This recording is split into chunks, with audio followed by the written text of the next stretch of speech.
हमारे YouTuber channel में आपका स्वागत है। Part 3 chapter 21। विक्रम ऋषभ से कुछ कहने ही वाला था कि सुरेखा ने उसे शांत रहने का इशारा किया और अजय को देखने लगी। उसे भी पता था कि ऋषभ गुस्से में किसी की नहीं सुनता। तभी अजय ने कहा, बस करो ऋषभ, तुम खुद के गुस्से को शांत करो और चुपचाप खाना खाओ। तभी वो सर्वेंट सारा खाना ले आए। जब सर्वेंट वो सारा खाना डाइनिंग टेबल पर रखकर चली गई तो शोभा ने एक एक कर बोल पर से ढक्कन हटाया। शोभा ने अनोखी को सिर्फ एक डिश बनाने कहा था, लेकिन अनोखी ने पूरी भाजी, आलू के पराठे, कचौरी, फ्रूट सलाद, दही बड़े और मीठे में मूंग दाल का हलवा और कपकेक्स बनाया था। कपकेक को अनोखी ने कलरफुल शुगर के साथ इतना सुंदर सजाया था जिसे देखकर ही पता चल रहा था कि उसने वो बहुत ही प्यार से और मन से बनाया है। किसी किसी कपकेक पर तो उसने उस कलरफुल शुगर के साथ स्माइली वाली इमोजी भी बना दी थी जिससे वह कपकेक और भी क्यूट लग रहे थे। इतने सारे डिश देख शोभा और सुरेखा हैरान हो गए। उन दोनों के हैरान चेहरों को देख रिया ने पूछा, क्या हुआ मॉम चाची जी, आप दोनों इतने हैरान क्यों नजर आ रहे हैं? उद्धरण चिन्ह। वो मैंने अनोखी से कहा था बस एक ही डिश और मीठे में कोई एक मीठा बना दे, लेकिन आधे घंटे में उसने इतना सब कुछ बना दिया, यही देखकर हैरान हूँ। हीरे की कसम दीदी, बना तो दिया है लेकिन स्वाद नहीं रहा तो क्या फायदा इतना खाना बनाकर, सुरेखा ने कहा। तभी अजय उसे टूकते हुए बोला, तुम्हें किसी भी चीज में चैन नहीं है ना सुरेखा? उसने इतना सारा बनाया है, उसकी तारीफ करने के बजाय जो नहीं हुआ है उसे सोचकर ताना मार रही हो। उद्धरण चिन्ह। आप दोनों बातें करो, मैं तो खाने जा रहा हूँ। ये सारी डिश देखकर तो मेरी भूख बढ़ गई है, रोहित ने कहा। तभी उसके पीछे पीछे शिवाय भी बोला, अरे भाई तेरा तो पता नहीं लेकिन मेरे भूख ने पेट के अंदर चूहों को जगा दिया है। अगर मैंने जल्दी ये खाना पेट के अंदर नहीं डाला तो ये चूहे मेरा पेट फाड़कर बाहर आ जाएंगे खाने। शोभा उसकी बात सुन मुस्कुरा दी और फिर सबको खाना भरोसा। ऋषभ के मना करने के बाद भी उसने ऋषभ की प्लेट में एक कप केक रख दिया। ऋषभ उस कप केक को ऐसे घूर रहा था जैसे उसे मुंह से नहीं बल्कि आंखों से ही खाएगा। रोहित ने धीरे से कहा, भाई अगर आपको नहीं खाना तो मुझे दे दो, कम से कम आंखों से उसका मर्डर तो मत करो। उद्धरण चिन्ह। देख कहीं तेरा मर्डर ना हो जाए मेरे हाथों, ऋषभ ने उसे घूर कर कहा तो रोहित अपने खाने पर कंसंट्रेट करने लगा। कुछ सोचकर ऋषभ ने वो केक उठाया और उसकी एक बाइट लिया। केक का टुकड़ा मुंह में जाते ही उसके पूरे मुंह उसकी स्वीटनेस फैल गई। उसके स्वाद से एक पल के लिए ऋषभ की आंखें बंद हो गई। वह केक इतना मीठा और टेस्टी था कि ऋषभ उसकी स्वीटनेस को इग्नोर ही नहीं कर पाया। उसने अपनी आंखें खोली और किचन के दरवाजे के पीछे अनोखी को देखा। अनोखी छपकर उन लोगों को ही देख रही थी। सबको उसका खाना पसंद आया ये देख वो खो हो गई, पर जब उसने देखा कि ऋषभ की नजरें उसकी ओर ही है तो वह पूरी तरह से छुप गई और कसकर दरवाजे के हैंडल को अपने हाथ में कसकर पकड़ लिया। ऋषभ को सिर्फ उसके हाथ दिख रहे थे, वो एकटक वही देख रहा था। उसका ध्यान तब टूटा जब रिया ने तेज आवाज में कहा, वाओ ये सब कितना टेस्टी है, मुझे नहीं पता था कि छोटी सी भाभी इतना अच्छा खाना बना लेती है। बिल्कुल सही कहा रिया तूने, अगर मुझे पहले पता होता कि ऋषभ की बीवी इतना अच्छा खाना बनाती है तो मैं तो बहुत पहले ही आ चुका होता और यही बस जाता। वैसे आइडिया बुरा नहीं, यही रह जाता हूं मैं, फिर ऋषभ की बीवी मुझे रोज खाना बनाकर देगी। विक्रम ने भी खुश होते हुए बातों ही बातों में कहा, लेकिन जल्द ही उसे एहसास हुआ कि उसने अपनी बात में बार बार ऋषभ की बीवी बोला है। अगले ही पल सबको हवा में ठंडापन महसूस होने लगा। सबने ऋषभ की ओर देखा, वो खतरनाक तरीके से विक्रम को देख रहा था। विक्रम ने भी डरते हुए ऋषभ की ओर देखा और उसकी डरावनी आंखें देख वो अंदर तक कांप गया। लेकिन ऋषभ ने कुछ कहा नहीं। वह उठा और अपने कमरे की ओर चला गया। बच गया तू, हार्दिक ने विक्रम के कंधे पर हाथ रखकर कहा तो प्रवीण उसे चिढ़ाने वाले अंदाज में बोला, अरे बचा नहीं है, बल्कि इसकी तो लगने वाली है। विक्रम ने पहले तो प्रवीण को घूरा और फिर एक एक जोरदार घूंसा उसकी पीठ पर मारा। तभी दादाजी बोले, बस बहुत हो गई तुम लोगों की मस्ती। बहू मैंने जो तुम्हें कल दिया था उसे लेकर तुम मेरे कमरे में आओ और अनोखी को भी वही बुला लेना और तुम सब शाम को आते हुए अनोखी के लिए कोई तोहफा लेकर आना। उसकी पहली रसोई थी और उसने इतना अच्छा खाना बनाया है पहली बार, तो तोहफा तो देना होगा ना, समझे तुम सब? ओके, सबने एक साथ कहा। ऋषभ ने भी महल से बाहर जाते हुए दादाजी की बात सुनी थी और वो कुछ सोचने लगा। वह अपने ही ख्यालों में गुम मैंशन से बाहर जा रहा था, तभी हार्दिक प्रवीण से बोला, अबे बकासुर, खाना बंद कर और अपने बॉस के पीछे जा, वरना आज रात हम लोग प्रवीण बिरयानी खाएंगे। हार्दिक की बात सुन उसने जल्दी जल्दी अपने हाथ साफ किए और ऋषभ के पीछे चला गया, पर जाते जाते वह शोभा से बोलकर गया, शोभा माँ, मेरे लिए मूंग दाल का हलवा बचा कर रखना। ऋषभ अपने केबिन में बैठा आज सुबह हुई सारी बातों को सोच रहा था। वो अनोखी के बारे में सोचते हुए पेपर वेट को घुमाए जा रहा था। तभी उसे दादाजी की बात याद आई। उसने पेपर वेट को अपनी मुट्ठियों में पकड़ा और खुद से बोला, तोहफा, पहली बार खाना बनाने का। सही कहा दादाजी ने, तोहफा तो मिलना ही चाहिए। चलो देते हैं मेरी प्यारी बीवी को उसका तोहफा। कहते हुए उसने अपना फोन उठाया और सर्वेंट क्वार्टर में कॉल किया। वहां से जब सर्वेंट ने फोन उठाया तो ऋषभ ने उससे कहा, ऑफिस से मेरा एम्प्लॉय एक फाइल लेकर आ रहा है। वह फाइल तुम उससे ले लेना और उसे अनोखी को देना। इतना बोल उसने उस सर्वेंट को आगे समझाया कि उसे क्या करना है और अपनी बात कर फोन कट कर दिया और एक शैतानी मुस्कुराहट के साथ बोला, अब मजा आएगा। उम्मीद करता हूं तुम्हें तोहफा पसंद आए अनोखी। कुछ देर बाद वह सर्वेंट अपने हाथ में एक फाइल लिए अनोखी के कमरे में आई। अनोखी ने उसे देख पूछा, क्या हुआ? वह सर्वेंट फाइल उसकी ओर बढ़ाते हुए बोली, मैडम, ऋषभ सर ने कहा है कि मैं आपको ये फाइल दे दूं और यह भी कहा है कि आप इसे लेकर ऑफिस चले जाए। उन्हें इस फाइल की जरूरत है। ऋषभ का नाम सुन अनोखी डर गई। उसने डरते हुए कहा, पर मुझे क्यों जाना है? आप किसी और को भेज दीजिए ना। मुझे तो पता भी नहीं है कि ऑफिस कहाँ है। मैडम, ऋषभ सर ने कार भेजी है और खुद कहा है कि आपको ही आना है, तो प्लीज चलिए वरना मुझे ऋषभ सर को फोन करना होगा। मैं माँ को बताकर आती हूँ। इतना बोल अनोखी जाने लगी तो सर्वेंट ने उसे रोकते हुए कहा, मैंने ऑलरेडी मैम से बात कर ली है। इतना सुनते ही अनोखी के कदम रुक गए। उसने मन में कहा, माँ को पता है मैं उनके पास जा रही हूँ, फिर भी उन्होंने नहीं रोका। मैं कैसे जाऊंगी? मुझे तो कुछ भी नहीं पता, और अगर उन्होंने ने मुझ पर फिर से गुस्सा किया तो? अनोखी यही सब सोच रही थी कि वो सर्वेंट बोली, मैम प्लीज चलिए, लेट हो रहा है। फिर ना चाहते हुए भी ऋषभ के डर से अनोखी उस सर्वेंट के साथ चली गई। उसने अनोखी को एक कार में बिठाया और ड्राइवर से बोली, मैडम को सर के ऑफिस ले जाओ। अनोखी उस फाइल को कसकर पकड़ गाड़ी में चुपचाप बैठी थी। तभी उसने खिड़की के बाहर देखा। 2 सालों में आज पहली बार अनोखी घर से बाहर निकल रही थी। पेड़ पत्तों, खुले आसमानों, आसमान में उड़ती चिड़िया, सड़क पर भीड़, कई तरह की दुकानें और रफ्तार से चलती गाड़ियों के बीच अनोखी कहीं खो से गई थी और यह भी भूल गई थी कि वो ऋषभ से मिलने जा रही है, वह भी अकेले। वही ऋषभ अनोखी के आने का इंतजार कर रहा था। तभी उसके केबिन का दरवाजा खुला और प्रवीण के साथ साथ शिवाय, शिविका, विक्रम और हार्दिक अंदर आए। उन चारों को देखकर ऋषभ की आंखें छोटी हो गई और वह उन्हें सवालिया नजरों से देखने लगा। उसकी नजरों को देख विक्रम सोफे पर बैठे हुए बोला, ऐसे मत घूर यार, तुझे पता है ना तेरी इन डरावनी नजरों से मैं कितना डरता हूँ। कहीं मुझे हार्ट अटैक आ गया तो? उद्धरण चिन्ह। ये बकवास बातें करने आया है तू? ऋषभ ने अपनी कोल्ड आवाज में कहा। नहीं, टाइम पास करने आया हूँ।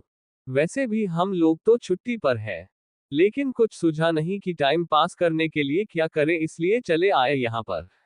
विक्रम ने अपनी गर्दन के पीछे दोनों हाथ रखे और आरामदायक पोजीशन में बैठकर कहा, तो ऋषभ को चिढ़ मच गई। उसने प्रवीण को देख अपने एक एक शब्द पर जोर देते हुए कहा, इन चारों को यहां से निकालो, नहीं तो तुम इस ऑफिस से निकलना, वो भी हमेशा हमेशा के लिए। प्रवीण डर से अपना थूक निकाला और उन चारों को देख बोला, अरे मेरी जान के दुश्मनों, क्यों मेरी जॉब छुड़ाने पर तूने हो? सीधे सीधे बताओ ना, यहाँ क्यों आए हो? उद्धरण चिन्ह। अच्छा ठीक है, रोता क्यों है, बता देते हैं। हार्दिक ने हंसते हुए कहा और एक पेन ड्राइव लैपटॉप में लगाकर उसे ऋषभ के सामने कर दिया। ऋषभ ने लैपटॉप स्क्रीन पर देखा। स्क्रीन पर एक वीडियो चल रहा था जिसमें एक लंबा चौड़ा आदमी जिसके चेहरे के लेफ्ट साइड एक बड़ा सा कट था। वह आदमी दिखने में बहुत खतरनाक नजर रहा था और ठीक उसके सामने ही एक और आदमी बैठा था, लेकिन कैमरे में सिर्फ उसकी पीठ ही नजर आ रही थी, जिस वजह से उसका चेहरा नहीं दिख रहा था। वो लंबा चौड़ा आदमी अपने बैठे सामने बैठे आदमी से कुछ बोल रहा था। उनकी बातों को सुन ऋषभ के चेहरे पर एक डेविल स्माइल आ गई। तभी वो वीडियो खत्म हुआ और एक और वीडियो चलने लगा। यह एक न्यूज़ था जिसमें न्यूज़ रिपोर्टर बोल रहा था, पिछले 2 सालों में फ्रांस में लगभग ऐसी 5 लाशें मिली हैं जिसका कत्ल किया गया है। सूत्रों के अनुसार यह सभी पॉलिटिक्स, बिजनेस और पुलिस डिपार्टमेंट के ऊंचे ओहदे वाले लोग हैं और ये भी अंदाजा लगाया जा रहा है कि इनका कत्ल लुसिफर ने ही किया है। लेकिन हैरानी की बात यह है कि वो पांचों जिनका कत्ल किया गया था गैर कानूनी कामों में शामिल थे। उनके खिलाफ कई सबूत उनके घर में पाए गए हैं और यह सारे सबूत लुसिफर की तरफ से सरकार को एक तोहफा है, ऐसा एक नोट भी बरामद हुआ है। लेकिन सूत्रों से ये कि पता चला है कि उन सारे सबूतों में ऐसा एक भी नाम सामने नहीं आया है जिनके साथ इन लोगों ने मिलकर काम किया हो। यह अनुमान लगाया जा रहा है कि द 7 रिंग्स ने उन सारे नाम को छुपा लिया। लेकिन सवाल यह उठता है कि क्यों?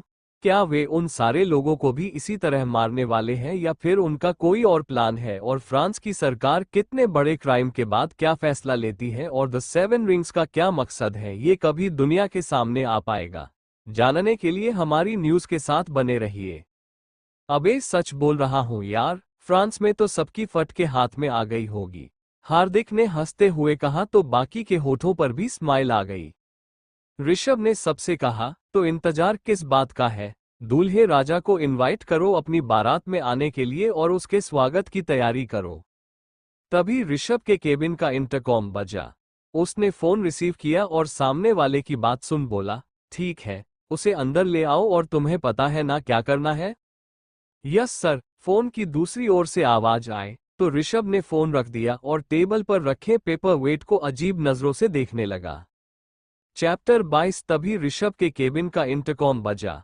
उसने फोन रिसीव किया और सामने वाले की बात सुन बोला, ठीक है, उसे अंदर ले आओ और तुम्हें पता है ना क्या करना है? यस सर, फोन की दूसरी ओर से आवाज आए तो ऋषभ ने फोन रख दिया और टेबल पर रखे पेपर वेट को अजीब नजरों से देखने लगा। उसकी यह हरकत वहां बैठे चारों नोटिस कर रहे थे।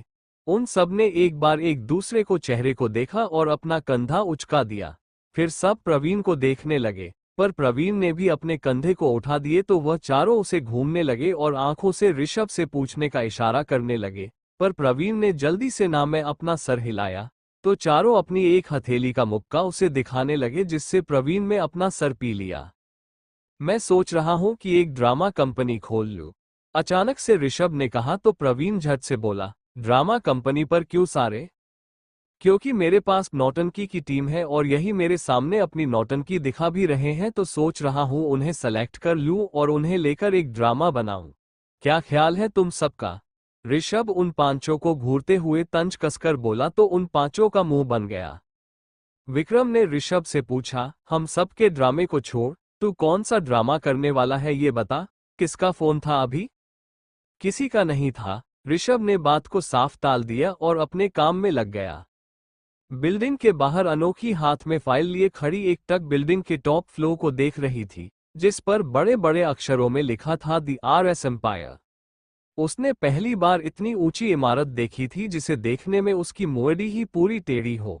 वो अपनी गर्दन को सहलाते हुए बोली, है भगवान, इतनी ऊंची बिल्डिंग, अगर गलती से कोई गिर गया तो बचने का कोई चांस ही नहीं रहेगा। कहीं उन्होंने मुझे यहां से गिराने के लिए तो नहीं बुलाया, ताकि मैं बच भी ना पाऊं और वो कह सके कि मैं गलती से गिर गई। ये सोचते ही अनोखी को घबराहट होने लगी। उसने फाइल को कसकर अपने सीने से लगा लिया। तभी एक बॉडीगार्ड उसके पास आया और बोला, मैम चलिए। अनोखी धीरे धीरे उसके साथ बिल्डिंग के अंदर चली गई। ऑफिस के अंदर सब लोग उसे घूर घूर कर देख रहे थे। वहां पर सिर्फ एक अनोखी ही थी जिसमें इंडियन वियर पहना था। आसमानी रंग का सलवार सूट, दुपट्टे को हमेशा की तरह घूंघट में लिया हुआ, हाथों में चूड़ियां, गले में नजर आ रहा मंगलसूत्र और पैरों में पायल, जो उसके लंगड़ा कर चलने की वजह से अजीब तरह से बज रही थी। अनोखी भले ही घूंघट में थी और लंगड़ा कर चल रही थी, लेकिन फिर भी उसका फिगर इतना अच्छा और एट्रैक्टिव था कि लड़कों की नज़र बस उसकी फिगर पर ही अटकी थी। वही लड़कियां उसे घिन भरी नजरों से देख रही थी, जैसे वो लोग किसी गांव की गंवार लड़की को देख रहे हैं, वह भी लंगड़ी। अनोखी उन सब की नजरों को अपने ऊपर पाकर घबरा रही थी। उसके चेहरे पर, गले पर, हथेली में पसीने आ गए। उसका मन किया कि वो बस कहीं ऐसी जगह चली जाए जहां इन सब की नजरें उस तक पहुंच ही ना पाए। तभी वो बॉडीगार्ड एक जगह आकर रुक गया। उसे रुका देख अनोखी भी रुक गई और सामने देखा तो वो दोनों इमरजेंसी एग्जिट के पास खड़े थे। अनोखी ने दरवाजे पर बने कांच से देखा तो दरवाजे की दूसरी ओर सीढ़ियां थी। ये देख अनोखी बॉडीगार्ड को देखने लगी। वही बॉडीगार्ड बेचारगी से उसे देख रहा था। अनोखी के चलने से वह जान गया था कि अनोखी एक पैर से हैंडीकैप्ड है, वो सही से चल नहीं पाएगी। लेकिन उसका बॉस का कहना उसे मनाना ही था, इसलिए उसने अपना दिल पत्थर का किया और बिना किसी भाव के अनोखी से बोला, मैम आप सीडीओ से 28वें फ्लोर पर चली जाइए, सर आपको वही मिल जाएंगे। क्या 28वां फ्लोर पर? हम लिफ्ट से भी तो जा सकते हैं ना, यहाँ लिफ्ट नहीं है क्या? अनोखी ने शॉक्ड होकर पूछा। 28वें फ्लोर पर सीडीओ से जाना उसके लिए बहुत बड़ी बात थी, लगभग ना के बराबर। उस बॉडीगार्ड ने सर झुकाकर कहा, बट मैम सर ने कहा है आपको सीडीओ से ही जाना है तो आप चाहे। इतना बोल उसने दरवाजा खोल दिया। सीडीओ को देख अनोखी की आंखों में आंसू आ गए। वो फिर से उस बॉडीगार्ड को देखने लगी जैसे कि शायद वो उसकी मदद कर देगा, पर वह बॉडीगार्ड ऋषभ के ऑर्डर के खिलाफ नहीं जा सकता था, इसलिए उसने अनोखी से अपनी नजरें फेर ली। ये देख अनोखी जान गई कि कोई उसकी मदद नहीं करेगा। अनोखी धीरे धीरे कदमों से सीडीओ पर चढ़ने लगी। 2 फ्लोर चढ़ते ही उसे आगे चढ़ने में दिक्कत होने लगी थी, उसके पैर दर्द करने लगे। केबिन में ऋषभ अपना काम कर रहा था, लेकिन उसका ध्यान काम पर ना होकर अनोखी पर अटका हुआ था। वही वो चारों आपस में बातें कर रहे थे, लेकिन प्रवीण उनकी बातों में शामिल नहीं हुआ। वो असिस्टेंट के तौर पर ऋषभ के साथ काम कर रहा था। तभी प्रवीण का फोन बजा।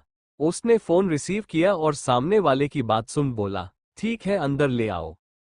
कौन आ रहा है? ऋषभ ने पूछा तो प्रवीण बोला, सर वो हमारे दिल्ली वाले क्लाइंट का असिस्टेंट आया है कॉन्टैक्ट पेपर्स लेकर, मैं उन पेपर को चेक कर कर आपके पास भिजवाता हूँ।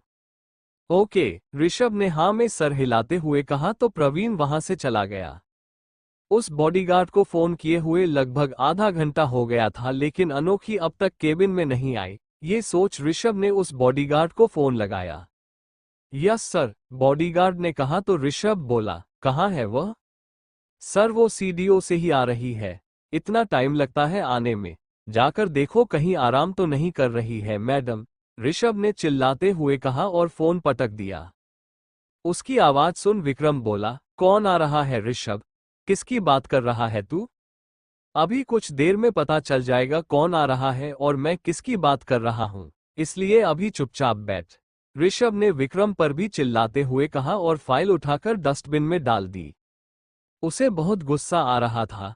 वही ऋषभ की बात सुन वो बॉडीगार्ड जल्दी जल्दी सीढ़ियां चढ़ने लगा। उसे ऋषभ की बात तो माननी ही थी, लेकिन साथ ही साथ उसे ये भी देखना था कि कहीं अनोखी को कुछ हो तो नहीं गया। वो 25वें फ्लोर पर पहुंचा कि उसे 26वें फ्लोर की सीढ़ियों से रोने की आवाज आ गई, जिसे सुन वो वहीं रुक गया।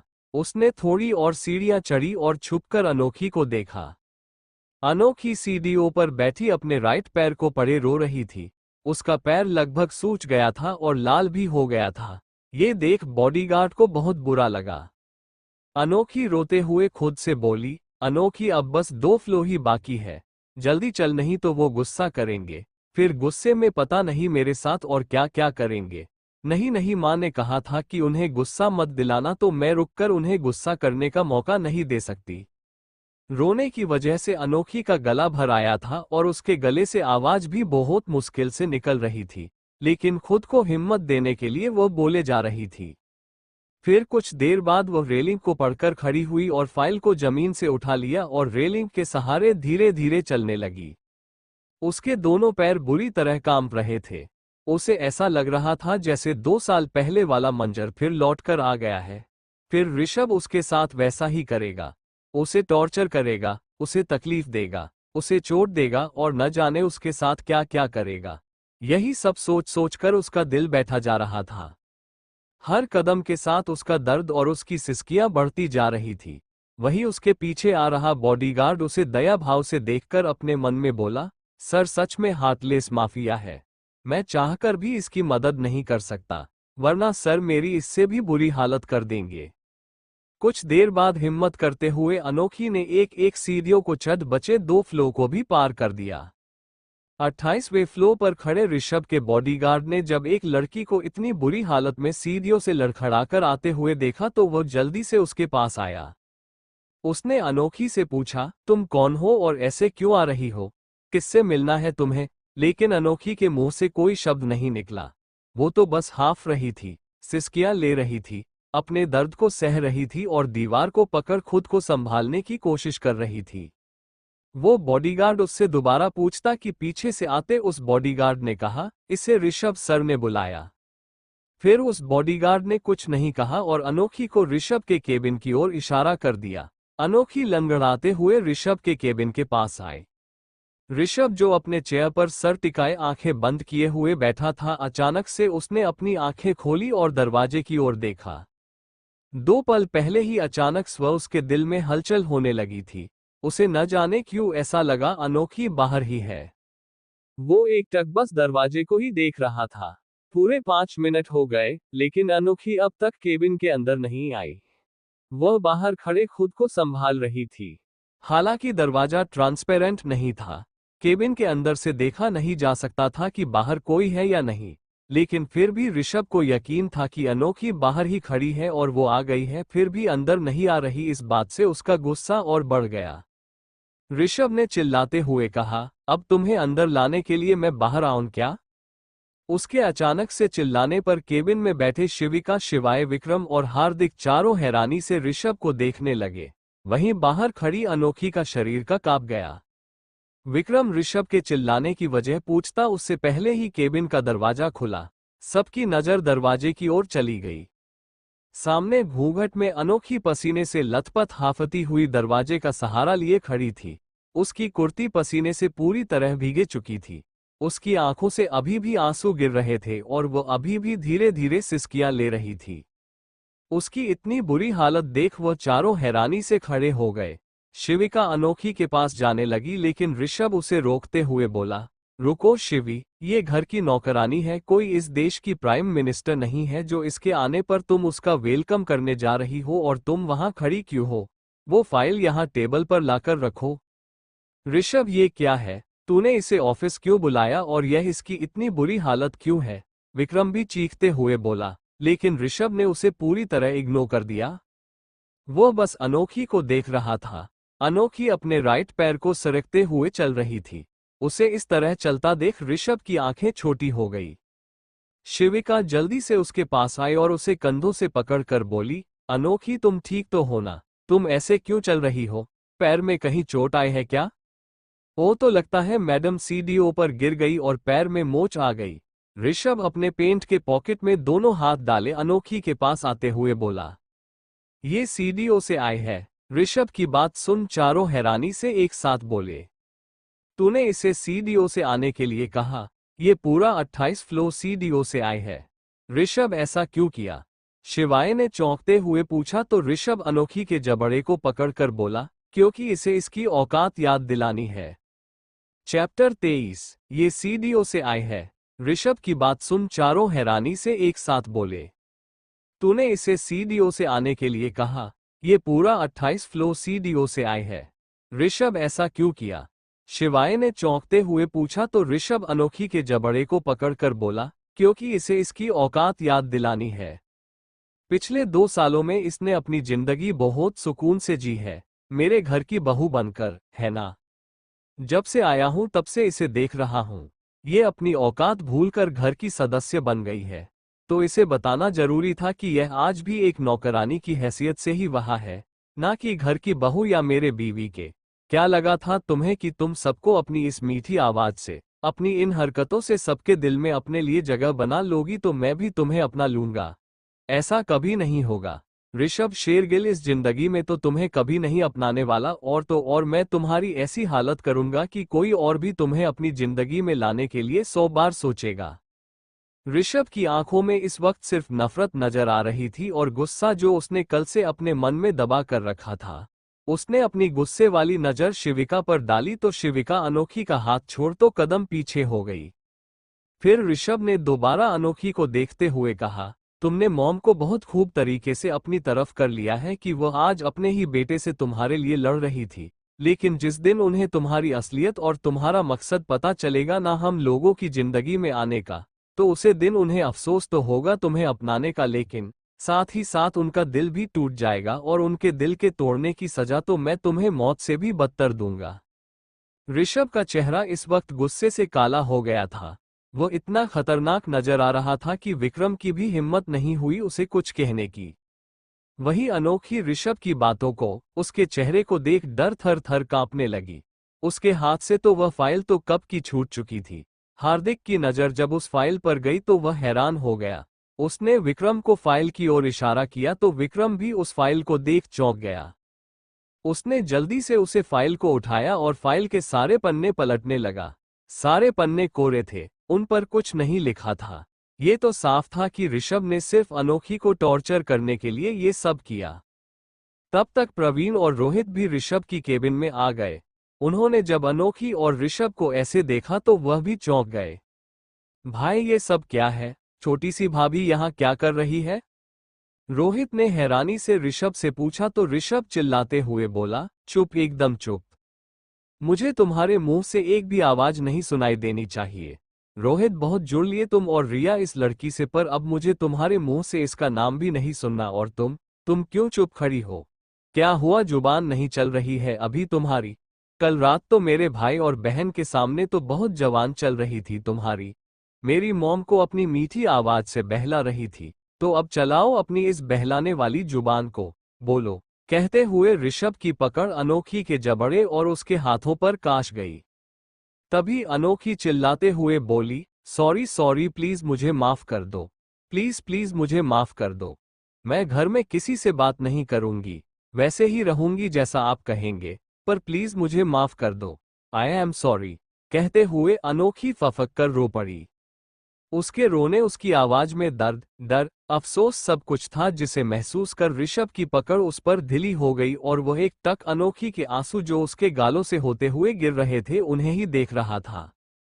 वही उसकी पकड़ ढीली होते ही अनोखी घुटनों के बल बैठ गई और सर नीचे कर रोते हुए बोली, आई एम सॉरी, मैं कभी आपकी मोम को माँ नहीं कहूंगी, आपके भाई बहन को दीदी और भैया भी नहीं कहूंगी, पर प्लीज मेरे साथ कुछ बुरा मत करना। कहते हुए अनोखी बस रोए जा रही थी। उसकी इतनी बुरी हालत थी कि शिविका की आंखों में भी आंसू आ गए। शिवाय विक्रम और हार्दिक जो अनोखी से कभी मिले भी नहीं थे, उन्हें भी अनोखी के लिए अनोखी की यह हालत देख अपने दिल में दर्द सा महसूस होने लगा। लेकिन वहां सबसे ज्यादा बुरा रोहित और प्रवीण को लग रहा था, क्योंकि वे दोनों अनोखी की हालत को जानते थे, इसलिए उन्हें ऋषभ पर गुस्सा भी आ रहा था।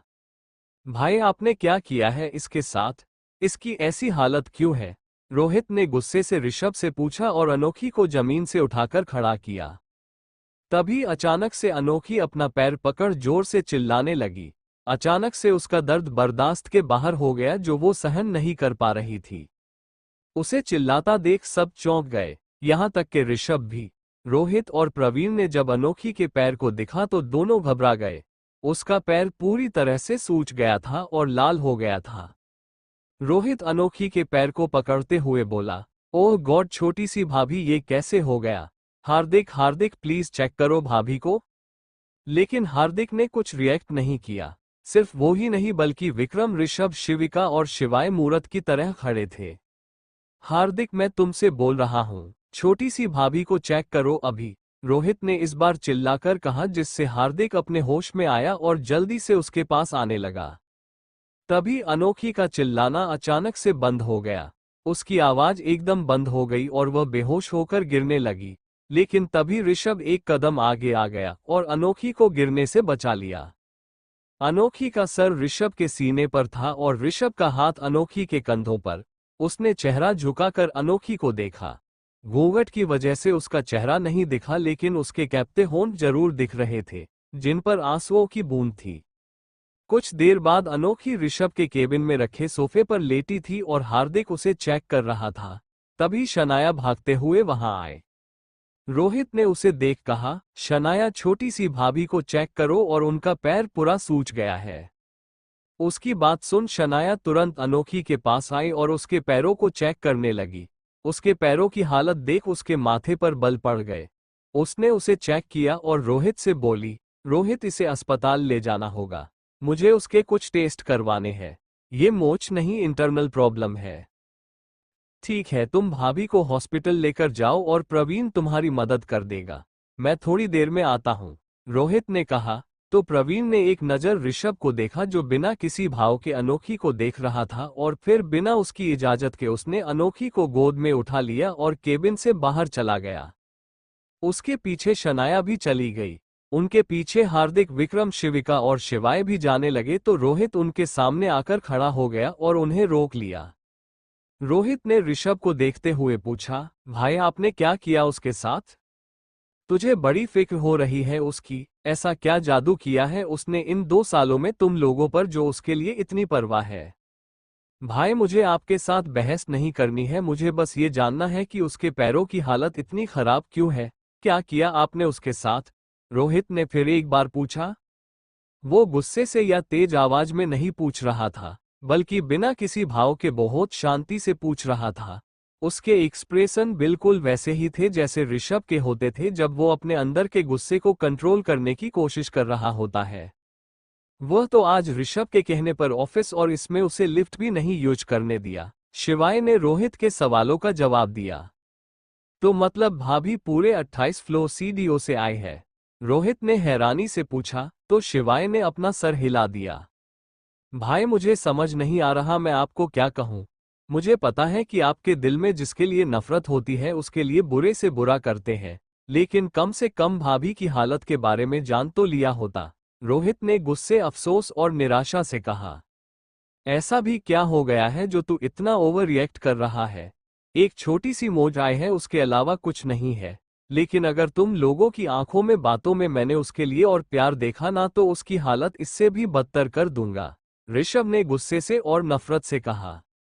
उसे न जाने क्यों पर बहुत गुस्सा आ रहा था, इतना कि उसका गुस्सा बर्दाश्त हो रहा था। होगी भाई, भाभी की बदतर होगी। आज तो सिर्फ वो अपनी एक पैर से मजबूर है ना, लेकिन आप उन्हें इतना मजबूर कर देंगे कि वो दोनों पैरों से नहीं चल पाएंगी। क्या मतलब तेरा? ऋषभ ने सवालिया नजरों से उसे देखते हुए पूछा। उसके साथ साथ वह चारों की कंफ्यूज हो गए रोहित की बात सुन। तो रोहित चिल्लाते हुए बोला, भाभी एक पैर से हैंडीकैप्ड है, वह नहीं चल पाती है अपने राइट पैर से। उन्हें नॉर्मली चलने में मुश्किल होती है और अपने उन्हें 28 फ्लोर की सीढ़ी चढ़िया कैसे कर सकते हैं भाई आप ऐसा? आप लोगों को चोट देते हैं, दर्द देते हैं, यहाँ तक कि उनकी जान भी ले लेते हैं, लेकिन वो सारे गुनहगार रहते हैं। आपने आज तक किसी मासूम की जान नहीं दी, उसे चोट नहीं पहुंचाई, तो भाभी को क्यों? क्या आज तक आपको एक भी ऐसा मौका मिला जब आप ये कह सके कि वो हमारे परिवार को नुकसान पहुंचाने के लिए आए हैं? अरे बड़े पापा उनकी मजबूरी का फायदा उठा रहे हैं।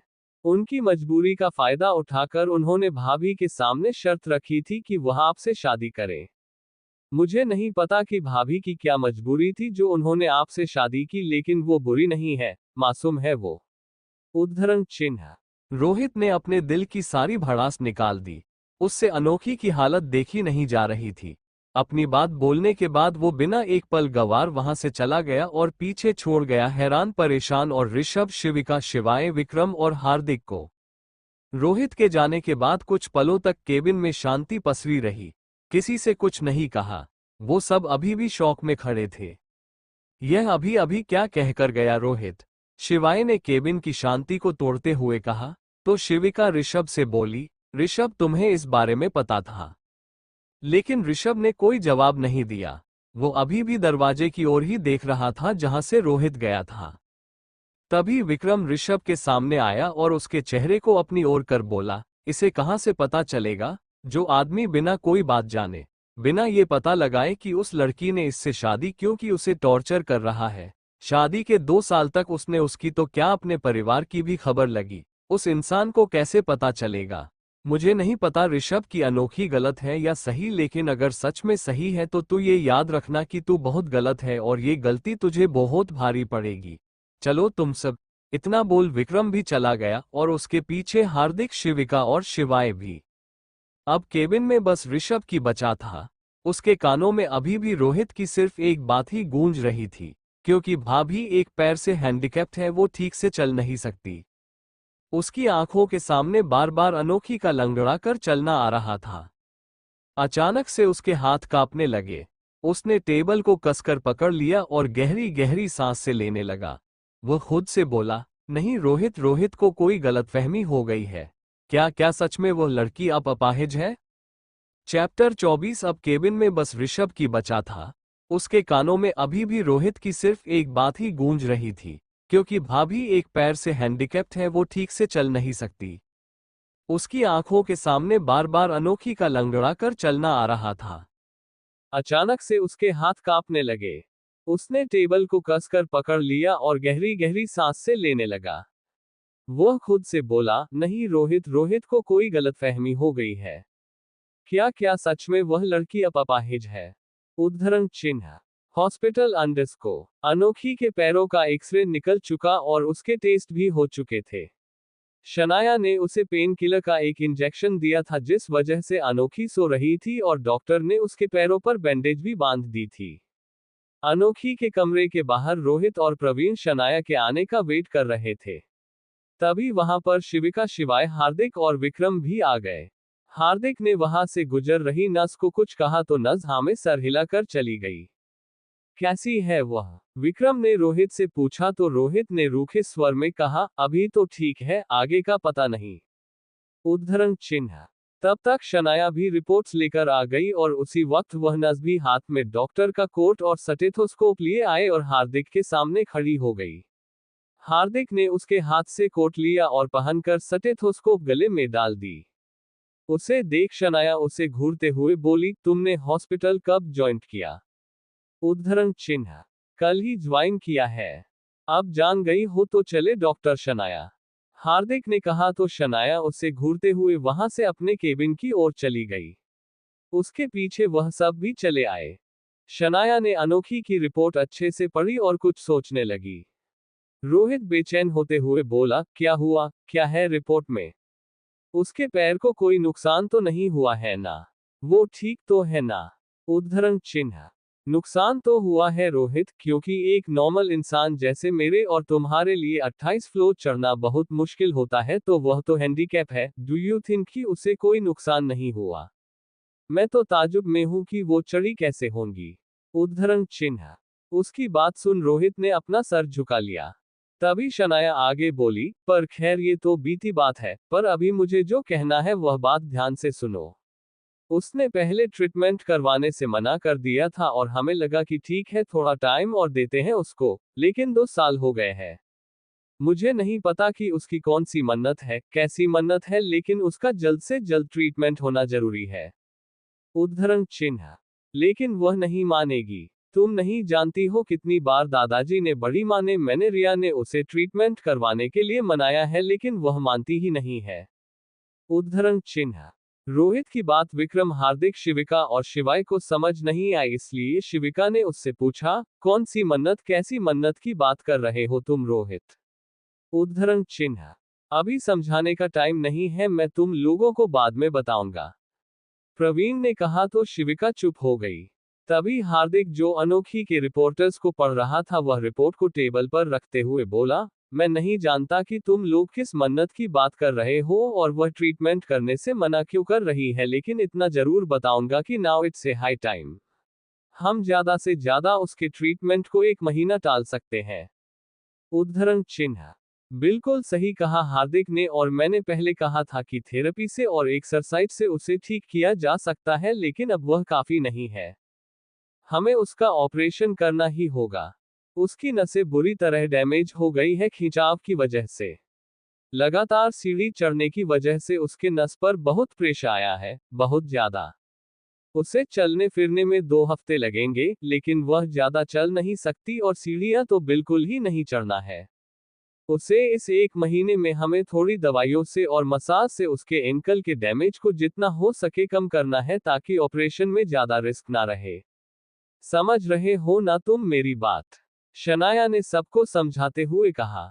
सब उसकी और हार्दिक की बात बहुत ध्यान से सुन रहे थे, पर वो सब इस बात से बेखबर थे कि केबिन के दरवाजे के पास खड़ा ऋषभ उनकी बातें छुपकर सुन रहा था। उसने रोहित की भी बात सुनी थी, और शनाया बात खत्म होने के बाद वह वहां से चला गया। शनाया की बात समझने के बाद रोहित ने उससे परेशान होते हुए कहा, शनाया, मैं जानता हूं कि उसके पैरों को ठीक करने के लिए ट्रीटमेंट की बहुत जरूरत है, लेकिन हम लोग ऐसा क्या करें जिससे वह मान जाए? वह उस मन्नत के बारे में बताती भी नहीं है। अगर हमें पता हो तो हम उसकी मदद कर पाए। उसके तो परिवार में भी कोई नहीं है जिससे हम लोग छोटी सी भाभी के बारे में जान पाए। अब हम लोग क्या करेंगे? उद्धरण चिन्ह। तभी पीछे से शोभा की आवाज आई, शनाया, तुम्हें जो कुछ करना है तुम करो। वह 1 महीने बाद अपना ट्रीटमेंट जरूर करवाएगी। उद्धरण चिन्ह। सब ने मुड़कर शोभा को देखा। शोभा इस वक्त गुस्से में थी। उसने एक नजर सबको देखा और शनाया को बोली, सुनाना तुमने मैंने क्या कहा? तुम्हें जो करना है तुम करो, बाकी का मुझ पर छोड़ दो। और अनोखी किस रूम में है? उद्धरण चिन्ह। शोभा का हर एक लफ्ज गुस्से की वजह से एकदम कठोर सुनाई दे रहा था। शोभा का गुस्सा भी उनके बेटे की तरह ही था, और होता भी क्यों ना, आखिर वो डेविल की मां है।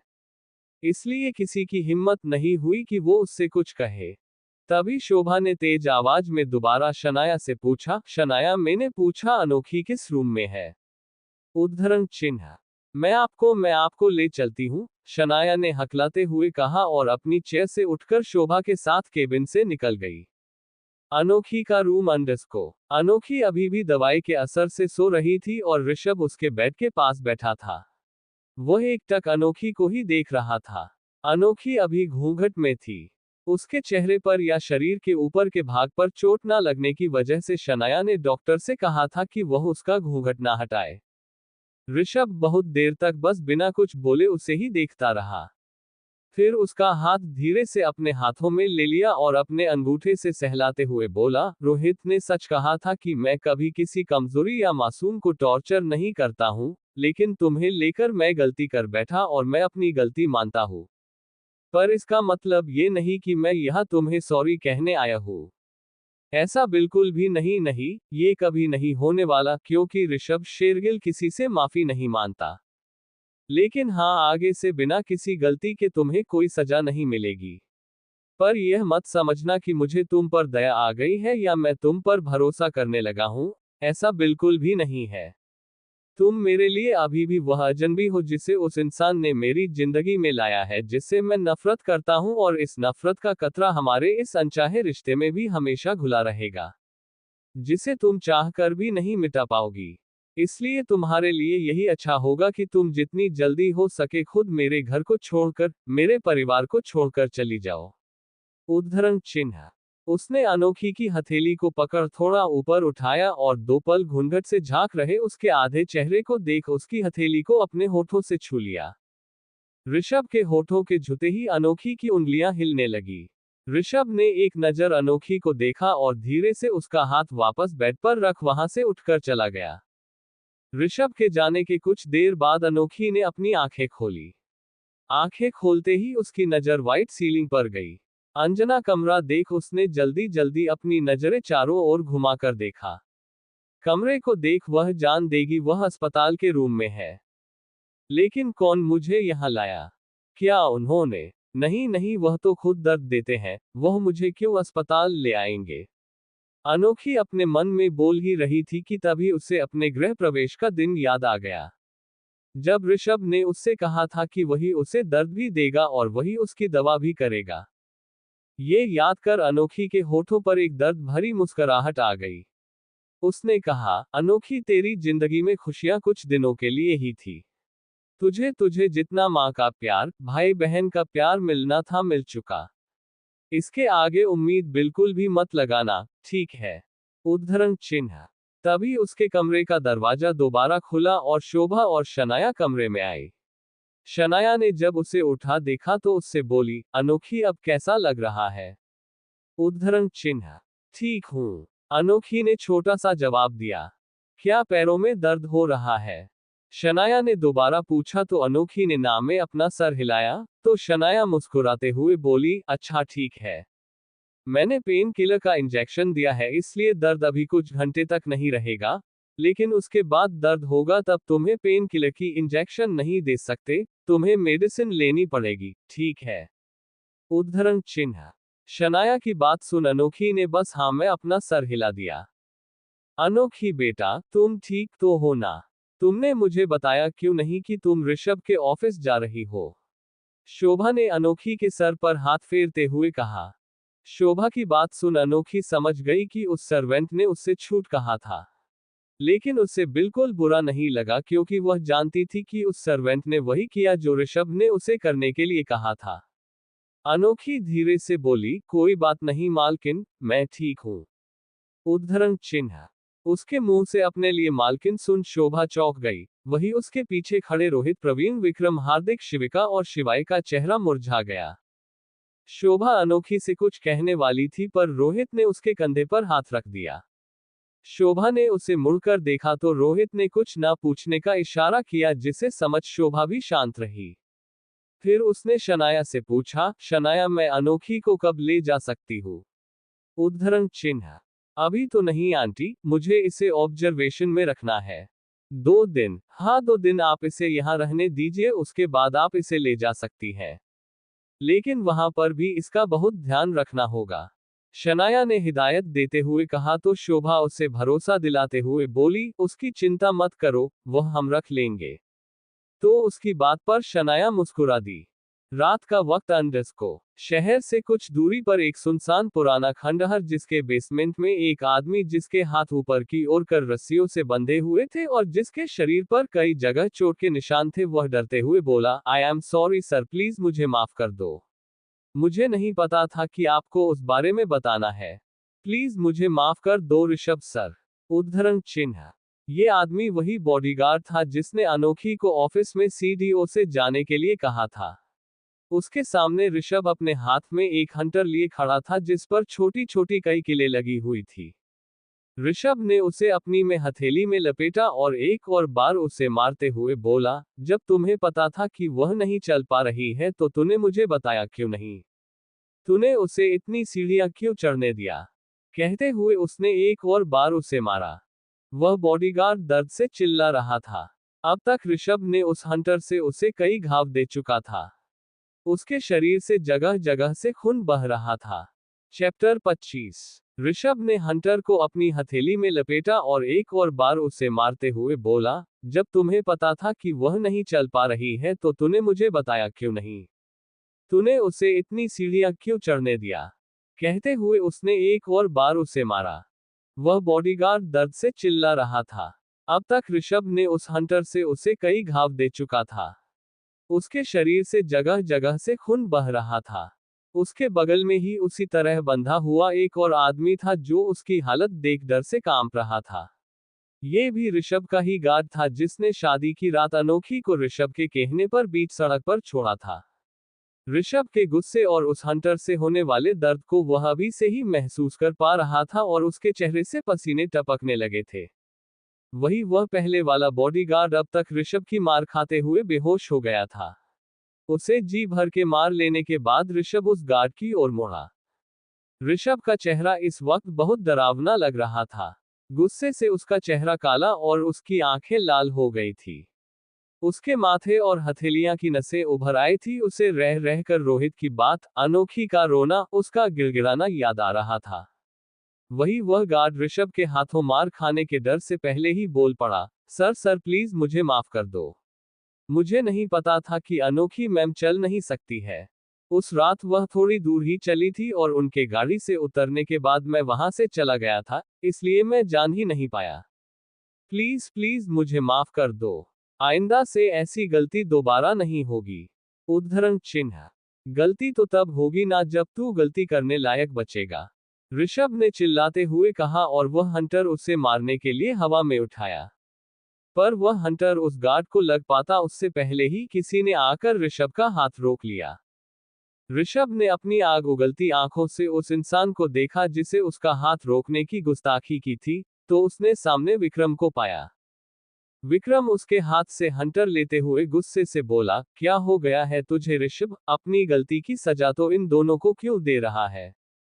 यह मत भूल कि दोनों तेरे लिए काम करते हैं, तेरे कहने के मुताबिक काम करते हैं, तो इन दोनों ने कुछ नहीं किया है, लेकिन हाँ तू बहुत कुछ गलत कर रहा है। पहले अनोखी का साथ और अब इन दोनों के साथ। उद्धरण चिन्ह। फिर विक्रम आसपास खड़े गार्ड पर चीखते हुए बोला, अब तुम सब खड़े खड़े मुंह क्या देख रहे हो मेरा, खोलो इन दोनों को और इसे अस्पताल ले जाओ ट्रीटमेंट के लिए। उद्धरण चिन्ह। विक्रम के कहते ही उन सभी गार्ड्स ने वैसा ही किया जैसा विक्रम ने उनसे करने के लिए कहा और दोनों को लेकर वहां से चले गए। अब उस बेसमेंट में सिर्फ ऋषभ, प्रवीण और विक्रम ही थे। सबके जाने के बाद ऋषभ वहां रखे एक सोफे पर बैठ गया और एक सिगरेट जला ली। वह सिगरेट के लंबे लंबे कश लेते हुए उसके धुएं को अपने फेफड़ों में भर रहा था, लेकिन उस धुएं की जलन उसके सीने में हो रही जलन के मुकाबले कुछ भी नहीं थी। विक्रम ने एक नजर प्रवीण को देखा और ऋषभ के सामने आकर खड़ा हुआ, लेकिन ऋषभ ने नजरें उठाकर उसे देखा तक नहीं। वह अभी भी आंखें बंद किए हुए ही सिगरेट की कश लिए जा रहा था। विक्रम ने उसे देखते हुए कहा, जानता हूं ऋषभ शेरगिल कभी माफी नहीं मांगता, लेकिन अगर ऋषभ शेरगिल भी कोई ऐसा काम कर देना जिसके लिए माफी मांगने की जरूरत हो, तो उसे भी मांग लेनी चाहिए। हो सकता है फिर ये जो सीने में आग जल रही है उसे बुझाने के लिए सिगरेट की जरूरत ना पड़े और जो अंदर ही अंदर गिल्ट खाए जा रहा है जिससे गुस्सा दूसरों पर निकल रहा है, वह भी काम हो जाए।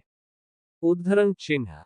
इतना बोल वह जाने लगा, पर फिर 2 कदम चल वह रुका और बिना मुड़े ही बोला, जब मन करे तक घर आ जाना बाद में, लेकिन आना जरूर। शोभा आंटी पहले ही अनोखी को लेकर परेशान है, उनकी परेशानी और मत बढ़ाना। कह वह चला गया। प्रवीण उसे जाते हुए देख रहा था। लगभग 1 घंटे हो गए थे, ऋषभ अभी भी वहीं बैठा था। बस फर्क इतना था कि अब उसके हाथ में सिगरेट की बजाय शराब की बोतल थी। जब प्रवीण ने देखा कि ऋषभ ने बहुत ज्यादा ड्रिंक कर ली है तो वह उसके पास आकर बोला, सर घर चले। उद्धरण चिन्ह। तभी ऋषभ ने नशे से डूबी अपनी आंखें खोली और प्रवीण को देखते हुए बोला, प्रवीण कुमार बहुत हिम्मत है तुम में। मेरे ही केबिन में, मेरे ही सामने, मेरी ही बीवी को अपनी गोद में उठा लिया। तुम्हारी हिम्मत कैसे हुई मेरी छोटी सी प्यारी सी बीवी को छूने की? उद्धरण चिन्ह। ऋषभ की बात सुन प्रवीण एक पल के लिए मुस्कुरा दिया, क्योंकि नशे में ही सही ऋषभ अनोखी को अपनी बीवी कह रहा था और अगर यह बात प्रवीण ने उसके होश में होने पर उसे बता दी तो ऋषभ इस बात के लिए प्रवीण को हमेशा के लिए बेहोश कर देगा। लेकिन प्रवीण ने ऋषभ की बचकानी बात का कोई जवाब नहीं दिया। वह दोबारा बोला, सर बहुत लेट हो गया है, शुभा माए इंतजार कर रही होगी, चले। उद्धरण चिन्ह। तुम्हारा हिसाब तो मैं बाद में करूंगा, लेकिन इन 2 सालों में तुमने मेरी बीवी की जितनी भी इंफॉर्मेशन निकाली है वह कल सुबह मुझे मेरे स्टडी टेबल पर चाहिए। कहते हुए ऋषभ उठा और लड़खड़ाते कदमों से वहां से जाने लगा। प्रवीण उसके पीछे पीछे जा रहा था। प्रवीण ने संभाल कर ऋषभ को कार में बिठाया और ड्राइव कर मेंशन की ओर निकल गया। हॉस्पिटल अंडरस्को। अनोखी के साथ हॉस्पिटल में रात के वक्त रोहित रुका था। रिया भी बहुत जिद कर रही थी अनोखी के साथ रुकने के लिए, लेकिन शनाया ने उसे मना कर दिया और उसने सबसे कहा कि वह अनोखी का पूरा ध्यान रखेगी। रोहित अनोखी के लिए खाना प्लेट में निकालते हुए बोला, चलो छोटी सी भाभी अब जल्दी जल्दी से खाना खा लो। आप दिन भर तो दवाई के असर से सोती रही, इसलिए कुछ खाया भी नहीं। मुझे पक्का यकीन है आपके पेट में चूहे कूद रहे होंगे। उद्धरण चिन्ह। भाई चूहे तो मेरे पेट में भी कूद रहे हैं, वह भी बहुत जोर जोर से। इसलिए मेरे लिए भी खाना लगाओ। कहते हुए शनाया अंदर आई। उसने इस वक्त सिंपल कॉटन की कुर्ती और लेगिंग्स पहन रखी थी। तो डॉक्टर साहिबा की ड्यूटी खत्म हो गई। रोहित ने कहा तो शनाया ने मुस्कुराया कर हाँ में अपना सर हिला दिया। अनोखी उन दोनों की बातों को सुन रही थी, लेकिन कुछ बोली नहीं। तभी रोहित खाने का एक निवाला अनोखी के मुंह की ओर करते हुए बोला, ये देखो छोटी सी भाभी, बड़ी माँ ने आपकी फेवरेट कद्दू की सब्जी बनाई है। वैसे मुझे समझ में नहीं आता कि आपको कद्दू की सब्जी इतनी पसंद क्यों है। मुझे तो बिल्कुल नहीं पसंद, लेकिन फिर भी आपके लिए मैं भी खाऊंगा। इसलिए जल्दी जल्दी खा लो। उद्धरण चिन्ह। सर मैं खा लूंगी। मेरे हाथों में बिल्कुल चोट नहीं आई है। अनोखी ने कहा तो रोहित बोला, हाँ मुझे पता है तुम्हारे हाथों में चोट नहीं आई है, लेकिन रिश्ते में तो मैं तुम्हारा देवर लगता हूं और देवर की बात माननी चाहिए। हाय। उद्धरण चिन्ह। रोहित ने ये बात बिल्कुल अमिताभ बच्चन वाले अंदाज में कही थी, इसलिए शनाया हंस पड़ी, लेकिन अनोखी के होठों पर मुस्कुराहट नहीं आई। उसने धीरे से कहा, रहने दीजिए सर, आपके भाई को अच्छा नहीं लगेगा। उद्धरण चिन्ह। अनोखी की बात सुन शनाया और रोहित दोनों के होठों से मुस्कुराहट चली गई, लेकिन फिर भी रोहित अनोखी का मूड अच्छा करने के लिए बोला, अरे भाई की चिंता कौन करता है, भाई कुछ नहीं कहेंगे, और अगर कहेंगे तो मैं भाई पर केस कर दूंगा, और देखना केस भी मैं ही जीतूंगा, क्योंकि मेरा नाम रोहित है, तो जो भी होता है रोहित के हित में ही होता है। उद्धरण चिन्ह। रोहित की यह बात सुन अनोखी के होठों पर भी छोटी सी एक स्माइल आ गई, लेकिन तभी उसे ऋषभ के केबिन में कहे ऋषभ के हर एक शब्द याद आ गए, इसलिए उसने कहा, आपको भी पता है सर, आपके भाई को जो चीज नहीं पसंद वह उसे कभी एक्सेप्ट नहीं करते हैं, और आप लोगों का मेरे साथ रहना, मुझसे बातें करना उन्हें बिल्कुल पसंद नहीं है, तो जिद छोड़ दीजिए सर, वरना किसे पता कल कुछ और हो जाए। कहते हुए अनोखी का गला भराया। अनोखी के दर्द को महसूस कर रोहित ने अपना हाथ नीचे कर लिया। उसने शनाया को देखा तो शनाया ने उसे देख अपनी पलकें चिपका दी, तो रोहित ने वो निवाला वापस प्लेट में रखा और प्लेट को अनोखी के सामने कर दिया। फिर अनोखी अपने हाथ से खाने लगी और रोहित और शनाया भी। तीनों के बीच कोई बात नहीं हो रही थी। कमरे में रूम में पूरा सन्नाटा था। खाना खाकर दवाई लेने के बाद अनोखी लेट गई। उसे आंखें बंद किया देख रोहित शनाया के साथ बाहर चला गया। उन दोनों के जाने के बाद अनोखी ने अपनी आंखें खोली और आंसू की दो बूंद उसके आंखों के कोरों से गिरकर तकिए को भिगोने लगी। अगर जिंदगी यही है तो मैं ये जिंदगी को स्वीकार करती हूँ। अगर तकदीर में अपनों का प्यार नहीं है तो मैं ये तकदीर स्वीकार करती हूँ। अगर नसीब में दर्द लिखे हैं तो मैं ये नसीब स्वीकार करती हूँ। अगर तन्हाई ही पूरी जिंदगी है तो मैं ये तन्हाई स्वीकार करती हूँ। आपके दिए हुए हर एक पल, हर एक एहसास को स्वीकार कर लूंगी भगवान जी, बस मेरे दिल की वह एक मुराद पूरी कर दो, उस इंसान को ठीक कर दो जो मेरी पूरी जिंदगी है, फिर इस जिंदगी से कभी कुछ नहीं मांगूंगी, खुद की खुशियां भी नहीं। कहते हुए अनोखी ने अपनी आंखें बंद कर ली और उसकी आंखों में बचे हुए वह दो बूंद आंसू उन्होंने भी उसका साथ छोड़ दिया। कोलकाता अंडरस्को आलोक अपनी स्टडी टेबल पर बैठा लैपटॉप पर किसी से वीडियो कॉल पर बात कर रहा था। लैपटॉप स्क्रीन पर एक फॉरेनर डॉक्टर नजर आ रहा था। उसने आलोक से कहा, mister Alok, I have read your patients file. Her case is quite complicated but I will try my best to cure her. उद्धरण चिन्ह। Don't try, doctor Wilson, you have to do it. You don't know how important that patient is, how important it is for that patient to get well. आलोक ने परेशान होते हुए कहा, तो doctor Wilson ने उससे पूछा, May I ask one thing, Mr. Alok, can I know what is your relationship with that patient? Why are you so worried about her? I have no relation but Dr. Wilson, that patient is very important for someone. That patient is someone's life and her recovery is very important. If she doesn't get well then that person will ruin her life, which I don't want to let happen. And who's she? Doctor Wilson ने जिज्ञासा से पूछा तो आलोक बोला, His daughter Anokhi. She has risked her happiness and her future life for her mother's recovery, Dr. Wilson, so I request you to cure her at any cost.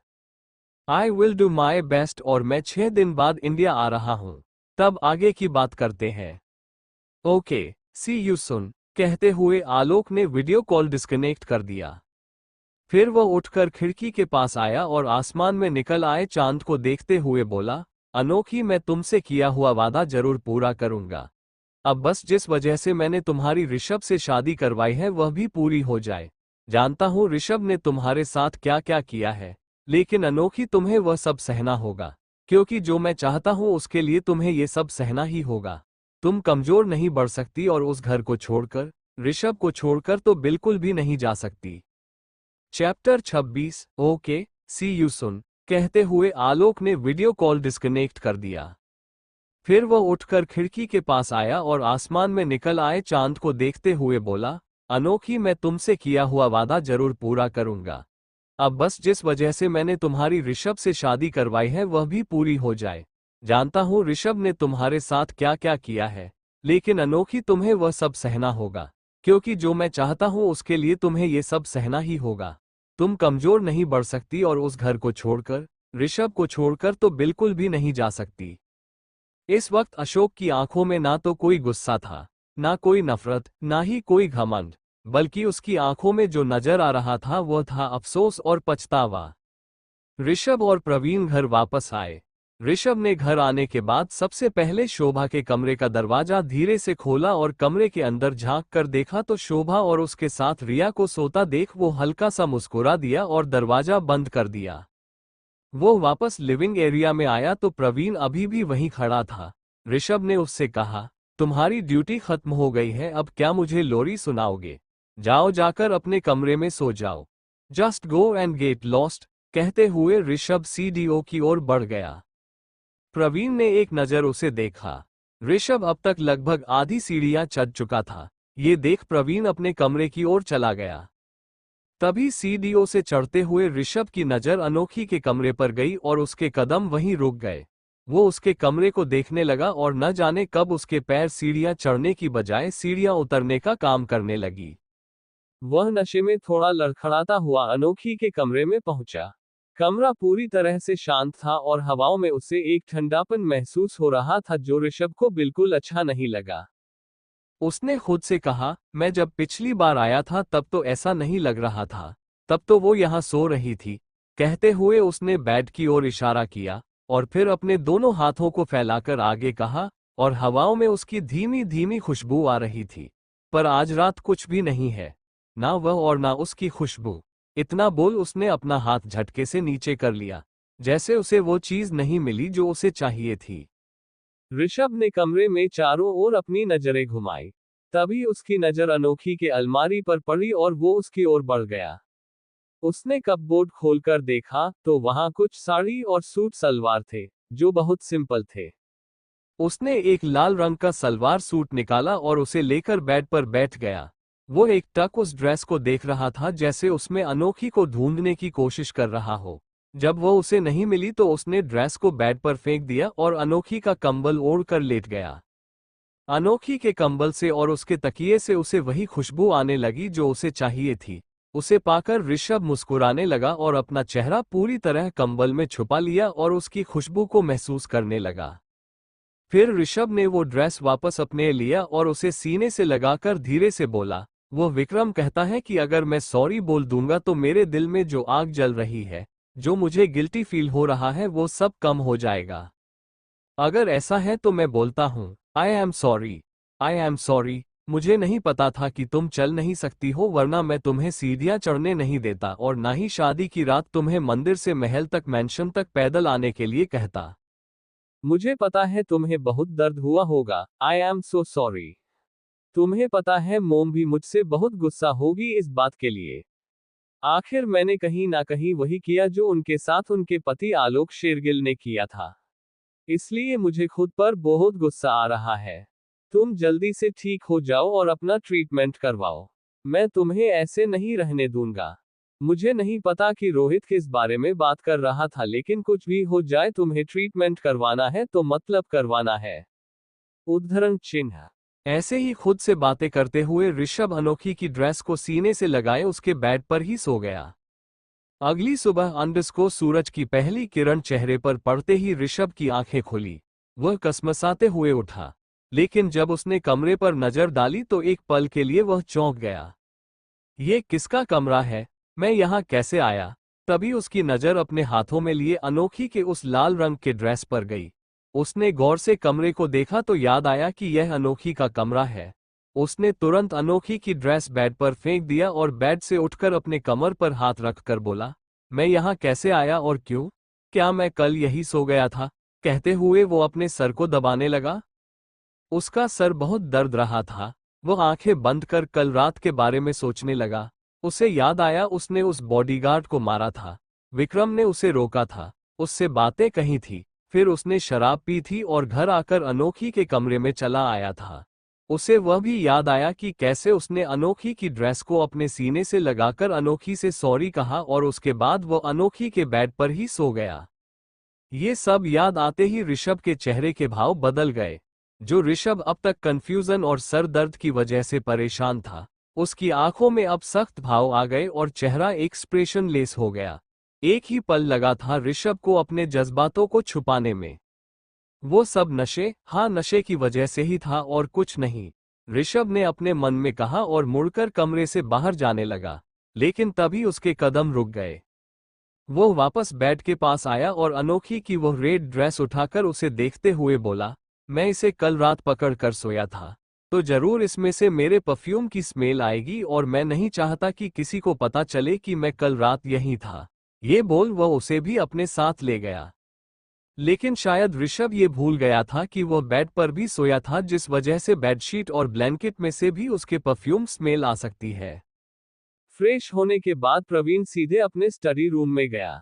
वहां पर प्रवीण पहले से ही उसका इंतजार कर रहा था और प्रवीण के साथ साथ वहां रोहित, शिविका, शिवाय, विक्रम और हार्दिक भी थे।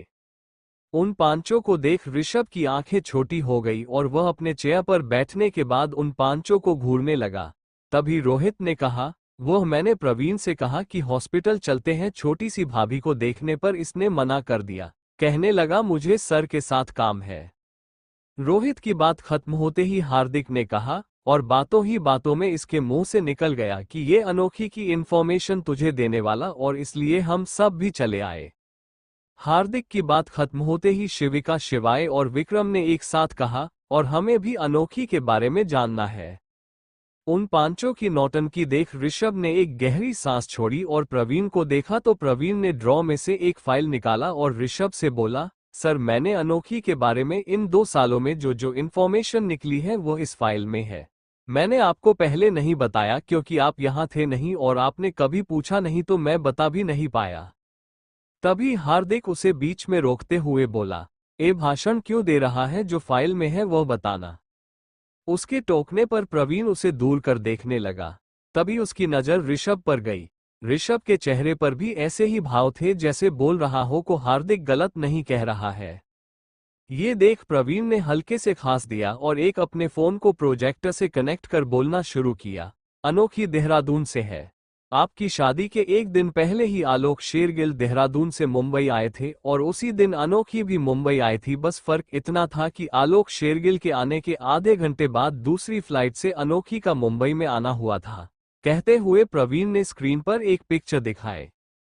वो पिक्चर 2 भागों में बांटा हुआ था। पहले भाग में एयरपोर्ट पर आलोक नजर आ रहा था और दूसरे भाग में एयरपोर्ट पर एक लड़की को जिसने घूंघट डाल रखा था वो दिख रही थी। विक्रम मुंह बनाते हुए बोला, अरे यार इसमें भी इसका चेहरा नहीं दिख रहा है। यह क्या हमेशा घूंघट में रहती है? मतलब शादी के बाद तो समझ में आता है इस ऋषभ के बच्चे ने रस्म पूरी नहीं की, लेकिन शादी के पहले कौन घूंघट में रहता है? कहीं इसके चेहरे पर दाग तो नहीं है? विक्रम बोले जा रहा था और सारे उसे खा जाने वाली नजरों से घूरे जा रहे थे, खासकर ऋषभ। ये देख विक्रम ने जल्दी से अपने होठों पर उंगली रख दी। प्रवीण ने आगे कहना शुरू किया, आलोक शेरगिल अनोखी से 30 मिनट पहले मुंबई आए तो थे, लेकिन उन्होंने एयरपोर्ट के बाहर तभी कदम रखा जब अनोखी आई थी। उन 30 मिनट वो एयरपोर्ट की सिक्योरिटी गार्ड के साथ थे, जिन्होंने उन्हें पूछताछ के लिए अपने साथ ले गए थे क्योंकि उनके पास गन पाई गई थी। आधे घंटे बाद वह दोनों एक साथ अलग अलग गाड़ी में बैठे। कहते हुए प्रवीण ने स्क्रीन पर गाड़ियों की फोटो दिखाई जो आगे पीछे थे और उनमें आलोक और अनोखी नजर आ रहे थे। मुंबई आने के बाद अनोखी उसी होटल में रुकी जो आलोक शेरगिल के घर के सामने है। मुंबई आने के बाद उन्होंने ऋषभ सर से कांटेक्ट किया और उनसे बात की और उनकी शादी अनोखी से करवाई और उसी रात उन्होंने इनकी शादी रजिस्टर्ड भी करवा दी, लेकिन मैरिज सर्टिफिकेट अभी भी आलोक उनके पास ही है। इतना बोल वो चुप हो गया और फिर कुछ सोचकर थोड़ा हिचकिचाते हुए बोला, और आपकी शादी जिस दिन हुई थी उसी दिन अनोखी 18 साल की हुई थी। प्रवीण के ये कहते ही ऋषभ चौंक गया और उसके मुंह से निकला, 18 साल। और सब उसका चेहरा देखने लगे तो ऋषभ ने अपने चेहरे से हैरानी वाले एक्सप्रेशन को हटाया और बोला, आगे बोलो। तो प्रवीण ने स्क्रीन बदली और स्क्रीन पर एक 60 साल की बूढ़ी औरत का फोटो नजर आया। उस फोटो को देख सब प्रवीण को देखने लगे तो प्रवीण ने कहा, मैंने देहरादून में पता किया तो पता चला आलोक शेरगिल इस औरत से बहुत बार मिल चुका है। ऋषभ ने उस बुरी औरत की तस्वीर को बहुत गौर से देखा। उस औरत के आधे से ज्यादा बाल सफेद हो चुके थे। उसने सिंपल सी कॉटन की साड़ी पहन रखी थी, वह भी गांव के स्टाइल में। ऋषभ ने पूछा, कौन है यह औरत? पता नहीं सर, प्रवीण ने निराश होते हुए उसे जवाब दिया। मतलब तुम्हारे कहने का मतलब सर ये औरत कौन है, कहाँ है, मुझे नहीं पता है। मैं इस औरत के बारे में कुछ भी पता लगा पता उससे पहले ही ये औरत कहीं गायब हो गई। आसपास के लोगों से भी पूछने की कोशिश की पर किसी ने भी सही तरीके से जवाब नहीं दिया। वो लोग अक्सर बात को टाल देते थे। चैप्टर 27। ऋषभ ने उस बुरी औरत की तस्वीर को बहुत गौर से देखा। उस औरत के आधे से ज्यादा बाल सफेद हो चुके थे। उसने सिंपल सी कॉटन की साड़ी पहन रखी थी, वह भी गांव के स्टाइल में। ऋषभ ने पूछा, कौन है यह औरत? पता नहीं सर, प्रवीण ने निराश होते हुए उसे जवाब दिया। मतलब तुम्हारे कहने का मतलब सर ये औरत कौन है, कहाँ है, मुझे नहीं पता है। मैं इस औरत के बारे में कुछ भी पता लगा पता उससे पहले ही ये औरत कहीं गायब हो गई। आसपास के लोगों से भी पूछने की कोशिश की पर किसी ने भी सही तरीके से जवाब नहीं दिया। वो लोग अक्सर बात को टाल देते थे। तो इन 2 सालों में तुमने ये इन्फॉर्मेशन कलेक्ट की है? प्रवीण कुमार, ऋषभ ने जोर से टेबल पर हाथ मारकर चिल्लाते हुए कहा। तभी स्टडी रूम में एक आवाज गूंजी, और क्यों जानना है तुम्हें उसके बारे में? क्यों, क्या आप कोई और तरीका निकलोगे उसकी जिंदगी बर्बाद करने के लिए? सबने दरवाजे की ओर देखा तो वहां पर शोभा, अजय और दादाजी खड़े थे और यह बात दादाजी ने कही थी। वह तीनों अंदर आए। शोभा ने प्रोजेक्टर पर देखा जहां पर अनोखी की इंफॉर्मेशन थी। उसने पास ही रखा एक फ्लावर वास उठाया और प्रोजेक्टर पर फेंक कर उसे तोड़ दिया। शोभा को इतने गुस्से में देख सब डर से खड़े हो गए।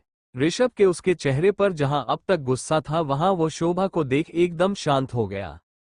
उसने बिना किसी भाव के शांत लहजे में सबसे कहा, तुम सब जाओ यहां से। सबने एक नजर ऋषभ को देखा और कमरे से चले गए। अब वहां पर सिर्फ दादाजी, अजय, शोभा और ऋषभ ही थे। क्या करेगा उसकी जिंदगी के बारे में जानकर? उसकी कोई कमजोरी ढूंढेगा।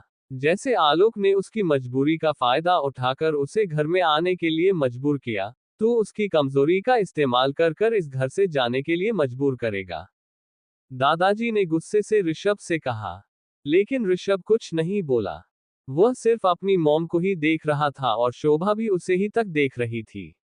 ऋषभ अपने चेयर से उठा और अपनी मॉम के सामने आकर खड़ा हो गया। शोभा ने उसकी आंखों में देखा और अगले ही पल एक जोरदार तमाशा उसके गाल पर चढ़ दिया। अब तक उसकी आंखों में आंसू आ गए थे। उसने रोते हुए कहा, क्या किया ऋषभ तूने? ये क्यों किया? मुझे कभी उम्मीद नहीं थी कि मेरा बेटा ऐसा कर सकता है। तरस नहीं आया तुझे उसे? भूल गया एक वक्त ऐसा ही था जब तेरी माँ भी उसी जगह खड़ी थी जहां अनोखी खड़ी है। मैं भी उसी तरह मजबूर थी जैसे वो मजबूर है, और तूने तो आलोक से भी बदतर किया ऋषभ। उन्होंने तो मेरी कमजोरी को वजह बनाकर मुझे छोड़कर चले गए थे, लेकिन तूने तो उसकी कमजोरी का मजाक ही बना दिया। उद्धरण चिन्ह। मोम, मुझे नहीं पता था उसके पैरों के बारे में। अगर पता होता तो यकीन करो वैसा नहीं करता। ऋषभ ने नजरें झुकाए कहा। तो शोभा बोली, तब भी तू ऐसा ही करता ऋषभ, क्योंकि तुझे अनोखी पर रत्ती भर भरोसा नहीं है, और जिस पर तू भरोसा नहीं करता ना, उसकी तकलीफ से, उसके दर्द से, उसकी मजबूरी से तेरा कोई वास्ता नहीं रहता, और जितना हो सके तू उतना दर्द देता है उसे। लेकिन अब मैं नहीं चाहती कि अनोखी को और दर्द सहना पड़े। तुझे नहीं पसंद ना कि वह मुझे माँ का कर बुलाती है, तेरे भाई बहन को अपने भाई बहन की तरह मानती है, तो नहीं बुलाएगी, हम सबसे दूर रहेगी। अरे वह क्या, मैं खुद उससे दूर रहूंगी, क्योंकि शायद मैं ही वजह हूं इन सब की। मैंने ही रिया से कहा था और आज मैं ही कह रही हूं, प्लीज उसे बख्श दे ऋषभ। इतना बोल वह वहां से चली गई। दादाजी भी जाते हुए बोले, आज तुमने साबित कर दिया ऋषभ कि तू अशोक शेरगिल का ही बेटा है। दादाजी की यह बात सुन ऋषभ ने मुठिया गुस्से से बंद कर ली। तभी अजय ने ऋषभ के कंधे पर हाथ रखा। ऋषभ ने नजर उठाकर उन्हें देखा तो अजय ने कहा, अभी देर नहीं हुई ऋषभ, तू ठीक कर सकता है सब। अगर तुझे अनोखी की इंफॉर्मेशन नहीं मिल रही है तो तू भैया से बात कर। कम से कम ये जान ले कि उन्होंने तेरी शादी उससे कराई क्यों है। अनोखी पर भरोसा नहीं है तो हम पर कर, यकीन मान उसने इन 2 साल में आज तक कुछ गलत नहीं किया। उसने कभी भैया से बात तक नहीं की, घर से बाहर तक नहीं निकली। अगर उसे गलत करना होता हो तो इन 2 साल में उसे कई मौके मिले लेकिन उसने कुछ नहीं किया। उसे अपनाना ना अपनाना वह दूर की बात है, लेकिन कम से कम उसे जान, उसे समझने की कोशिश कर। इतना बोल अजय भी वहां से चला गया। उन तीनों के जाने के बाद प्रवीण, रोहित, विक्रम, हार्दिक, शिविका और शिवाय जो स्टडी रूम के बाहर चुपकर उन सब की बातें सुन रहे थे, वह बाहर निकले और दरवाजे से झांककर ऋषभ को देखने लगे जो अपने ही ख्यालों में गुम उसी तरह उसी जगह खड़ा था और एकटक दीवार को घूरे जा रहा था। तभी वहां से गुजरती हुई रिया ने जब उन पांचों को इस तरह देखा तो उनसे पूछा, आप सब इस तरह क्यों खड़े हैं? अचानक से रिया की आवाज सुन वो सब चौंक गए और रिया को साइड में ले जाकर चुप रहने का इशारा किया। अरे चुप, धीरे से बोल वरना तेरा राक्षस भाई हम लोगों की गर्दन काट देगा, विक्रम ने कहा तो रिया ने फुसफुसाते हुए पूछा, लेकिन हुआ क्या है? आप लोग इस तरह से क्यों खड़े थे?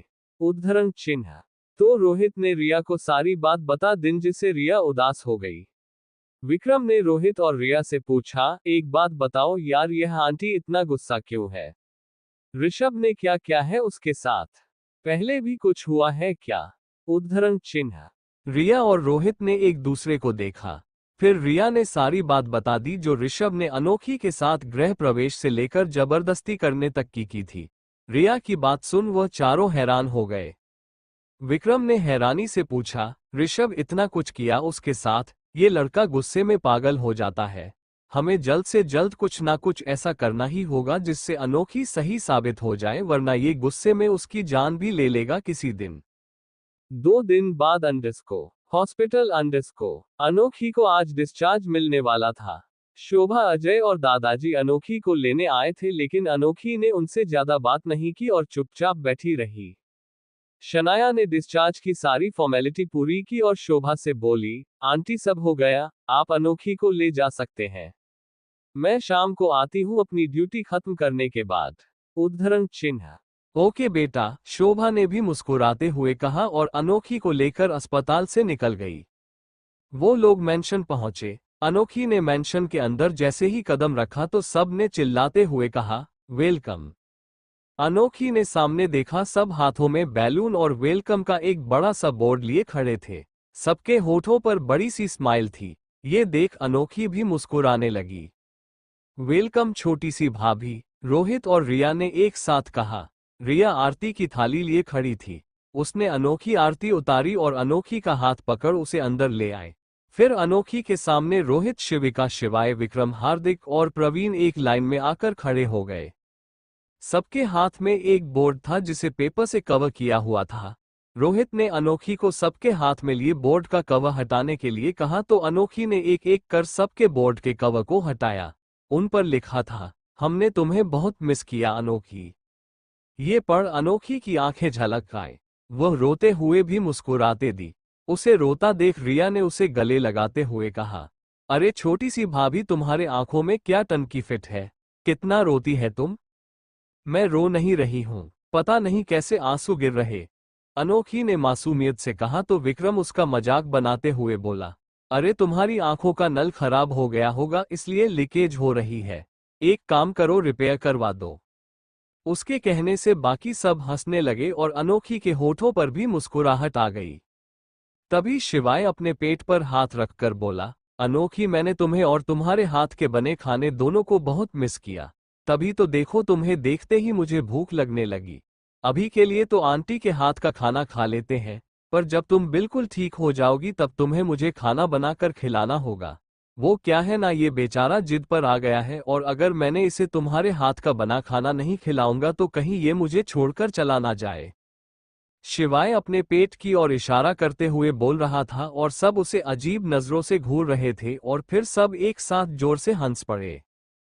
तभी अनोखी की नजर सेकंड फ्लोर पर गई, जहां ऋषभ हाथ बंधे खड़ा उन सबको देख रहा था, या यूं कह लो अनोखी को देख रहा था। ऋषभ को देख अनोखी के होठों से मुस्कुराहट एकदम से गायब हो गई। उसने सबको देखा और उसे डर लगने लगा कि इस बात के लिए भी कहीं ऋषभ उसे सजा ना दे। तभी रिया और रोहित अनोखी का हाथ पकड़ उसे डाइनिंग एरिया की ओर ले जाने लगे तो अनोखी अपना हाथ छुड़ाकर बोली, नहीं, मैं अपने रूम में खाना खा लूंगी, मुझे अपने रूम में जाना है। अचानक से अनोखी में आए बदलाव को देख सब कंफ्यूज हो गए। उसकी आवाज में भी डर साफ नजर आ रहा था। एकाएक ही सबकी नजरें सेकंड फ्लोर पर चली गई। ऋषभ को वहां खड़ा देख सबको अनोखी के डर की वजह समझ में आ गया। अनोखी को इतना घबराया देख शोभा ने उससे कहा, ठीक है रिया, अनोखी को उसके रूम में ले जाओ, मैं खाना लेकर आती हूँ। ठीक है मॉम, रिया ने कहा और अनोखी को अपने साथ ले गई। ऋषभ की नजरें तब तक अनोखी का पीछा करती रही जब तक वह अपने कमरे के अंदर नहीं चली गई और उसकी आंखों से ओझल नहीं हो गई। उसके जाने के बाद ऋषभ भी चुपचाप अपने कमरे में चला गया। विक्रम उसे देख गुस्से से मुंह बनाते हुए बोला, मुड़ का कबाड़ा करने के बाद भाई साहब चल दिए अपने कमरे में। अरे जब कमरे में ही जाना था तो बाहर ही क्यों निकाला? थोड़ी देर बाद नहीं आ सकता था? पर नहीं, इसको तो सबका मूड खराब करना है। यहां तो बोल दिया है, पर उसके सामने मत बोलना, हार्दिक ने कहा और डाइनिंग एरिया की ओर चला गया। सुरेखा और शोभा सभी को खाना परोस रही थी। तभी शनाया वहां पर आए। उसे देख सुरेखा ने कहा, अरे शनाया आओ, बहुत सही वक्त पर आए हो, बैठो, मैं तुम्हारे लिए भी प्लेट लगाती हूँ। ठीक है, लेकिन मैं पहले अनोखी को चेक कर लेती हूँ, शनाया ने कहा और अनोखी के कमरे की ओर चली गई। डाइनिंग टेबल पर बैठे सभी लोगों का ध्यान अब खाने से हटकर शनाया के वापस आने में लग गया। वो सब अपना खाना रोककर शनाया के आने का इंतजार करने लगे, सिवाय ऋषभ के। उसका ध्यान बस खाने पर था। तुझे जरा सा भी परवाह नहीं है ना उसकी? देखना, भगवान सजा के तौर पर तुझे जुलाब करवाएंगे। तुझे ये खाना पचेगा नहीं, ये श्राप है मेरा, विक्रम ने चिढ़ते हुए कहा और शनाया के आने का इंतजार करने लगा। चैप्टर 28 डाइनिंग टेबल पर बैठे सभी लोगों का ध्यान अब खाने से हटकर शनाया के वापस आने में लग गया। वो सब अपना खाना रोककर शनाया के आने का इंतजार करने लगे, सिवाय ऋषभ के। उसका ध्यान बस खाने पर था। तुझे जरा सा भी परवाह नहीं है ना उसकी? देखना, भगवान सजा के तौर पर तुझे जुलाब करवाएंगे। तुझे ये खाना पचेगा नहीं, ये श्राप है मेरा, विक्रम ने चिढ़ते हुए कहा और शनाया के आने का इंतजार करने लगा। कुछ देर बाद शनाया आए। उसके साथ रिया भी थी। वो दोनों आकर अपने अपने चेयर पर बैठ गए और सुरेखा ने उन दोनों के लिए भी खाना परोसा। दादाजी ने पूछा, सब ठीक है ना? उद्धरण चिन्ह। हाँ दादाजी, सब ठीक है, बस कुछ दवाएं चेंज हो गई है, वह मैं अनोखी के रूम में रखाई हूँ और एक ऑइंटमेंट भी। हो सकता है रात के वक्त अनोखी के पैरों में दर्द बढ़ जाए। जब भी उसे दर्द हो तो आप लोग उस ऑइंटमेंट से थोड़ी देर मसाज कर देना, उसे आराम मिल जाएगा, और अगर उससे भी दर्द कम ना हो तब जाकर आप उसे पेन किलर की मेडिसिन देना, वरना जितना हो सके इस मेडिसिन को अवॉइड करना है। उद्धरण चिन्ह। ठीक है, मैं समझ गई, शोभा ने कहा तो सब खाना खाने लगे। अपना खाना खा लेने के बाद ऋषभ वहां से उठकर ऐसे चला गया जैसे उसे किसी से कोई मतलब नहीं। शनाया ने जो कहा उससे भी उसे कोई फर्क नहीं पड़ता। वह चुपचाप अपने कमरे में चला गया। वहीं डाइनिंग एरिया में बैठे सब लोगों ने एक नज़र उसे देखा, फिर अपना खाना खाने लगे। उन लोगों को आदत थी ऋषभ के ऐसे बर्ताव की, लेकिन एक विक्रम था जिसने शायद कुछ नोटिस कर लिया था। दिन ऐसे ही बीतते गए। घर में सभी अनोखी का ध्यान रख रहे थे, लेकिन अनोखी किसी से बात नहीं करती। वो बिल्कुल चुपचाप गुमसुम सी अपने कमरे में ही रहती और इस बार घर वालों ने भी उसे ज्यादा बात करने के लिए फोर्स नहीं किया, क्योंकि वह नहीं चाहते थे कि उन लोगों की वजह से अनोखी को कोई और मुसीबत झेलनी पड़े। और जैसे कि शनाया ने बताया था, रात में रह रहकर अनोखी को दर्द होता, लेकिन दवाइयों के असर से वो उठ नहीं पाती थी और गहरी नींद में ही सोई रहती थी। तब शोभा या रिया उसे दवाई लगा दिया करती। रात का वक्त अंडरस्को रात के 2 बजे बज रहे थे। शोभा अपने कमरे से बाहर निकली। तभी उसने देखा दादाजी के कमरे की लाइट चालू है, तो वह उनके कमरे की ओर बढ़ गई। उसने दरवाजा खोलते हुए दादाजी से पूछा, पापा आप अभी तक जगे हुए हैं? क्या हुआ? उद्धरण चिन्ह। कुछ नहीं बहू, बस यूं ही नींद नहीं आ रही है, दादाजी ने हल्का मुस्कुराते हुए कहा। वो बेड के सिरहाने अपनी पीठ टिकाए बैठे थे और उनके हाथों में एक एल्बम थी। शोभा ने एक नज़र एल्बम को देखा और फिर दादाजी को, तो दादाजी ने वो एल्बम बंद कर साइड में रख दिया। शोभा उसके सामने बैठते हुए बोले, आप फिर से पुरानी बातों को याद कर रहे हैं पापा। क्या करूं बेटा, एक यह एल्बम ही तो है जिन्होंने उन सुनहरे पलों को अपने अंदर कैद कर रखा है। वरना तुम सबको एक साथ इतना खुश देखे तो अरसा हो गया। अब तो मन से अगर आखिरी दुआ निकलेगी तो यही निकलेगी कि मैं अपने परिवार को एक बार फिर उसी तरह हंसता मुस्कुराता देख पाऊं। अपने ऋषभ को पहले की तरह देख सकूं। रिया और रोहित को तो ऋषभ ने बहुत प्यार दिया, उनकी हर जरूरत को ध्यान में रखा, हर खुशियों को ध्यान में रखा।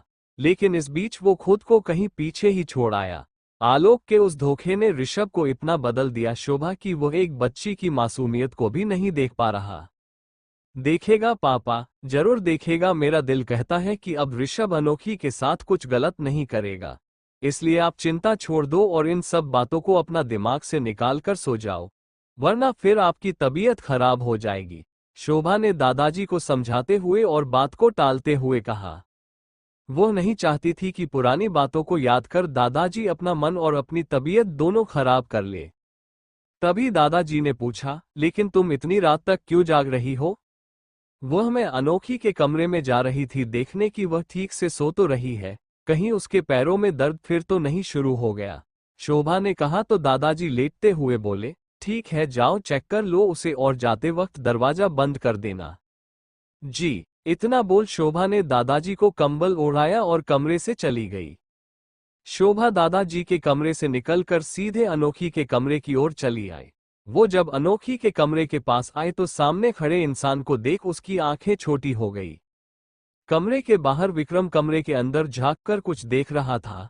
शोभा को विक्रम की इस हरकत पर गुस्सा आ गया, क्योंकि था तो वो अनोखी का कमरा, एक लड़की का। वो गुस्से से उसके पास आई और उसके कंधों पर अपना हाथ रखा। किसी का हाथ महसूस कर विक्रम पीछे मुड़ा। शोभा गुस्से से उसे घूर रही थी। वो उसे कुछ कहने वाली थी कि तभी विक्रम ने अपने होठों पर उंगली रख उसे चुप रहने का इशारा किया और फिर उसे कमरे के अंदर देखने के लिए कहा। शोभा ने पहले तो उसे घूरा और फिर कमरे के अंदर देखा तो उसकी आंखें हैरानी से बड़ी हो गई। कमरे के अंदर अनोखी के बेड पर ऋषभ बैठा था और उसकी गोद में अनोखी का पैर था और ऋषभ बहुत आराम से उसे ऑइंटमेंट लगा रहा था। शोभा उंगली से ऋषभ की ओर इशारा करते हुए दोबारा कुछ बोलने लगी तो विक्रम ने जल्दी से उन्हें कमरे से दूर कर दिया और धीरे से फुसफुसाते हुए बोला, शोर मत करो आंटी वरना आपका राक्षस बेटा सुन लेगा। वैसे भी उसके कान खरगोश के हैं। लेकिन ऋषभ यहाँ क्या कर रहा है और क्या अभी जो मैंने देखा सच है? शोभा ने हैरानी से पूछा तो विक्रम मुस्कुराते हुए हाँ में अपना सर हिलाकर बोला, आंटी आपने जो देखा वह सही है। वह मेरा दोस्त है। मेरा दोस्त भले ही जल्लाद है, राक्षस है, उसे दूसरों के दर्द से फर्क नहीं पड़ता, लेकिन सच तो ये है उसके पत्थर जैसे दिल के अंदर कहीं छुपा हुआ मासूम दिल अभी भी है, जो अनोखी के दर्द को देख बाहर आ गया है। लेकिन दर्द भी तो उसने ही दिया है ना विक्रम? शोभा ने उदासी से कहा तो विक्रम उन्हें कंधों से पकड़ एक साइड से गले लगाते हुए बोला, दर्द उसी ने दिया है तो दर्द की दवा भी वही बनेगा। आंटी देखना, मुझे यकीन है अनोखी हमारे पहले वाले ऋषभ को वापस ले आएगी। बस अफसोस इस बात का है कि इस सफर में दर्द बस उसे ही सहना होगा। यही तो मैं नहीं चाहती हूं कि उसे दर्द हो, क्योंकि इस दर्द से मैं भी गुजर चुकी हूं, शोभा ने कहा। विक्रम बोला, और यही वजह है कि ऋषभ उसके दर्द की ओर खिंचा चला जा रहा है। आप देखना अब वो अनोखी को दर्द नहीं देगा, एटलीस्ट तब तक तो नहीं जब तक उसके पैर नहीं ठीक हो जाते। बात का मैं कुछ नहीं बोल सकता। फिर वो दोनों ऋषभ को अनोखी की सेवा करता छोड़ वहां से चले गए। वहीं कमरे के अंदर ऋषभ अपने सख्त हाथों से अनोखी के नरम कोमल पैरों पर मलहम लगाते हुए हल्के हल्के मसाज कर रहा था। उसकी नजरें अनोखी के होठों पर टिकी थी, जो दर्द की वजह से बार बार हिल रही थी। कभी वह दर्द से अपने होठों को भींच लेती तो कभी गोल पाउट बना लेती। उसके ऐसे अलग अलग तरह के मुंह बनाने पर ऋषभ के होठों पर हल्की सी ही सही न दिखने वाली एक मुस्कुराहट आ गई और वो कुछ पल पहले को याद करने लगा। कुछ समय पहले अंडस को ऋषभ को घर आते आते बहुत देर हो गई थी। लगभग 1:30 बजे बज रहे थे जब वो घर आया। घर आने के बाद वो सीधे अपने रूम में गया। फ्रेश होने के बाद वह चेंज कर अपने बेड पर लेटा, लेकिन उसे नींद नहीं आ रही थी। उसने घड़ी की ओर देखा तो 1:45 बज रहे थे। वो उठा और पानी पीने के लिए गिलास लिया तो देखा गिलास खाली था, इसलिए वह अपने कमरे से निकल किचन की ओर चला गया। पानी पीने के बाद वह अपने कमरे में जा ही रहा था कि तभी उसके कानों में किसी की दर्द से कहराने की आवाज सुनाई दी। ये सुन उसकी कम वहीं ठहर गए। दोबारा आवाज आने पर जब उसने गौर किया तो उसे पता चला यह आवाज अनोखी के कमरे से आ रही थी। उसने अनोखी के कमरे की ओर देखा। अनोखी के दर्द की आवाज उसके कानों में पड़ रही थी, लेकिन ऋषभ चुपचाप खड़ा उसके कमरे को ही देखे जा रहा था। जब उससे रहा नहीं गया तो वो अनोखी के कमरे में चला गया। उसने देखा अनोखी बेड पर लेटी थी और बेडशीट को उसने अपने मुट्ठियों में कसकर पकड़ रखा था और वह अपने लेफ्ट पैर को बेड पर हल्का रगड़ रही थी, जिसे देख साफ पता चल रहा था कि उसे पैरों में दर्द हो रहा है। ऋषभ ने घूंघट से नजर आ रहे अनोखी के चेहरे को देखा तो उसके गाल, उसकी गर्दन पूरी पसीने से भीगी हुई थी। ऋषभ ने अनोखी से कहा, क्या हुआ, तुम ठीक हो? बहुत दर्द हो रहा है क्या? लेकिन अनोखी ने कोई जवाब नहीं दिया। शायद दवाया के असर से वह गहरी नींद में थी और दर्द होने के बावजूद दवाया के असर से उसकी नींद नहीं खुली। ऋषभ ने जब देखा कि अनोखी अभी भी नींद में है तो वह मुड़कर जाने लगा और मन में बोला, इतना भी दर्द नहीं हो रहा है, वरना तक तो नींद खुली जाती और मुझे क्या करना है इसके दर्द से। तभी उसके कानों में अनोखी के रोने की और कुछ बड़बड़ाने की आवाज आई। ना चाहते हुए भी ऋषभ के कदम रुक गए और वह दोबारा अनोखी के पास आ गया। अनोखी नींद में बोल रही थी, दाई माँ, पैरों में बहुत दर्द हो रहा है, प्लीज कुछ करो ना, देखो कितना सूज गया है, बहुत दुख रहा है दाई माँ। कहते हुए अनोखी के आंखों से आंसू भी गिरने लगे। अनोखी के गालों पर लुढ़क आए आंसू को ऋषभ ने अपनी उंगलियों में लिया और उसे गौर से देखने लगा। उसके जहन में शोभा की बातें आ रही थी। जब अनोखी दोबारा दर्द से कहराई तो ऋषभ ने अपने आसपास देखा। उसे ऑइंटमेंट बेड के पास टेबल पर ही रखा मिल गया जो शनाया ने दिया था। उसने वो ऑइंटमेंट लिया और थोड़ी सी क्रीम अपनी उंगलियों में लेकर अपने हाथ अनोखी के पैरों की ओर बढ़ा दिया, लेकिन फिर वो बीच में ही रुक गया। ऐसे ही उसने 2-3 बार किया, लेकिन उसके हाथ अनोखी के पैरों तक पहुंचने उससे पहले ही ऋषभ अपने हाथ पीछे खींच लेता। उसे बहुत अजीब सा लग रहा था और ऐसा तो होना ही था, वह ऋषभ शेरगिल है। उसने आज तक अपने घर के बड़ों के अलावा किसी और के पैर नहीं छुए, तो वह अनोखी के पैरों को कैसे छू लेता। लेकिन उसके कानों में पड़ रही अनोखी की दर्द भरी आवाज वो भा उससे सहन नहीं हो रही थी। चैप्टर 29। उसने वो ऑइंटमेंट लिया और थोड़ी सी क्रीम अपनी उंगलियों में लेकर अपने हाथ अनोखी के पैरों की ओर बढ़ा दिया, लेकिन फिर वो बीच में ही रुक गया। ऐसे ही उसने 2-3 बार किया, लेकिन उसके हाथ अनोखी के पैरों तक पहुंचने उससे पहले ही ऋषभ अपने हाथ पीछे खींच लेता। उसे बहुत अजीब सा लग रहा था और ऐसा तो होना ही था, वह ऋषभ शेरगिल है। उसने आज तक अपने घर के बड़ों के अलावा किसी और के पैर नहीं छुए, तो वह अनोखी के पैरों को कैसे छू लेता। लेकिन उसके कानों में पड़ रही अनोखी की दर्द भरी आवाज वो भा उससे सहन नहीं हो रही थी। उसने एक गहरी सांस ली और बेड पर बैठ गया और अनोखी के पैरों को अपनी गोद में रख वह ऑइंटमेंट अनोखी के पैरों में लगाने लगा। उसने जैसे ही अनोखी के पैरों को हाथ लगाया वैसे ही अनोखी दर्द से बोली, मम्मी। ये सुन ऋषभ तुरंत अनोखी को देखने लगा। अनोखी ने अपने होठ कसकर दबा लिए थे जैसे उसे बहुत दर्द हो रहा हो। ऋषभ अनोखी के चेहरे के पास झुका और फुसफुसाते हुए बोला, बस थोड़ा सा दर्द होगा, उसके बाद दर्द चल जाएगा। फिर वह धीरे धीरे अपनी उंगलियों को अनोखी के पैरों पर घुमाने लगा और उसे हल्का हल्का मसाज देने लगा। प्रेजेंट अंडरस्कोर ये सब याद कर ऋषभ खुद से बोला, मैं इसे भी नहीं भूलूंगा। तुमने आज मुझे मजबूर किया कि मैं तुम्हारे पैरों को छूऊं, तुम्हें इसकी भी कीमत चुकानी पड़ेगी। ये सब कहते वक्त ऋषभ के चेहरे पर अलग ही भाव थे। कुछ देर मसाज करने के बाद अनोखी का दर्द कम हो गया, जिससे अनोखी, जिसने अपने होंठ दर्द से कसकर बंद कर लिए थे, उसे नॉर्मल कर लिया और धीरे धीरे सांस लेने लगी।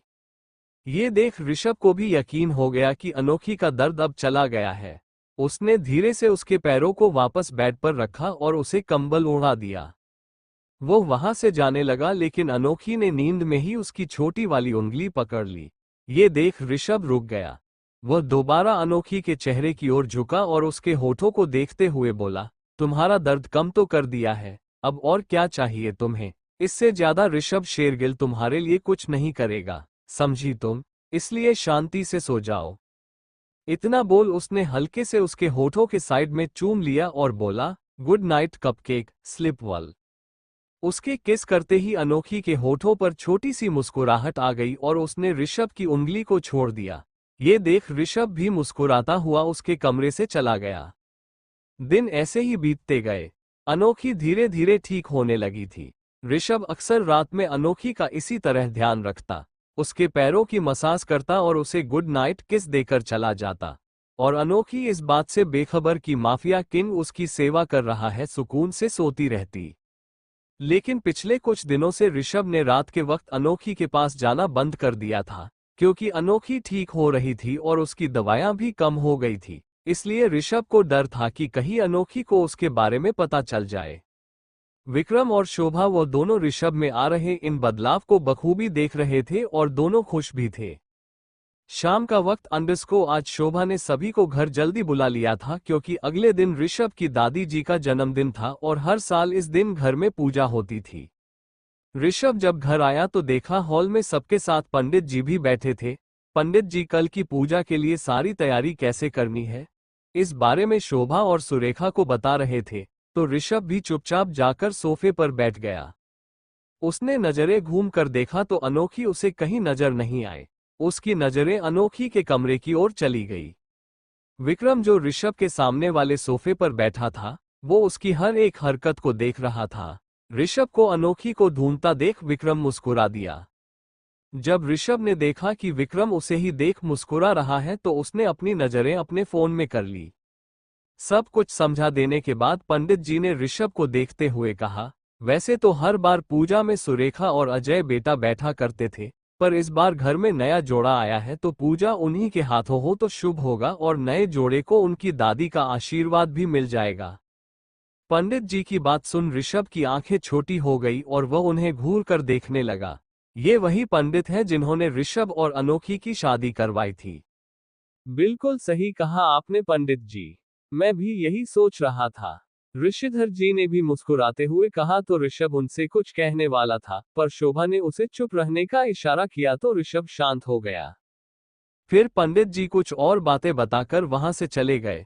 उनके जाते ही ऋषभ खड़े होते हुए बोला, आप लोगों की प्लानिंग वेस्ट जाएगी, क्योंकि मैं ऐसा नहीं करने वाला जैसा आप चाहते हैं।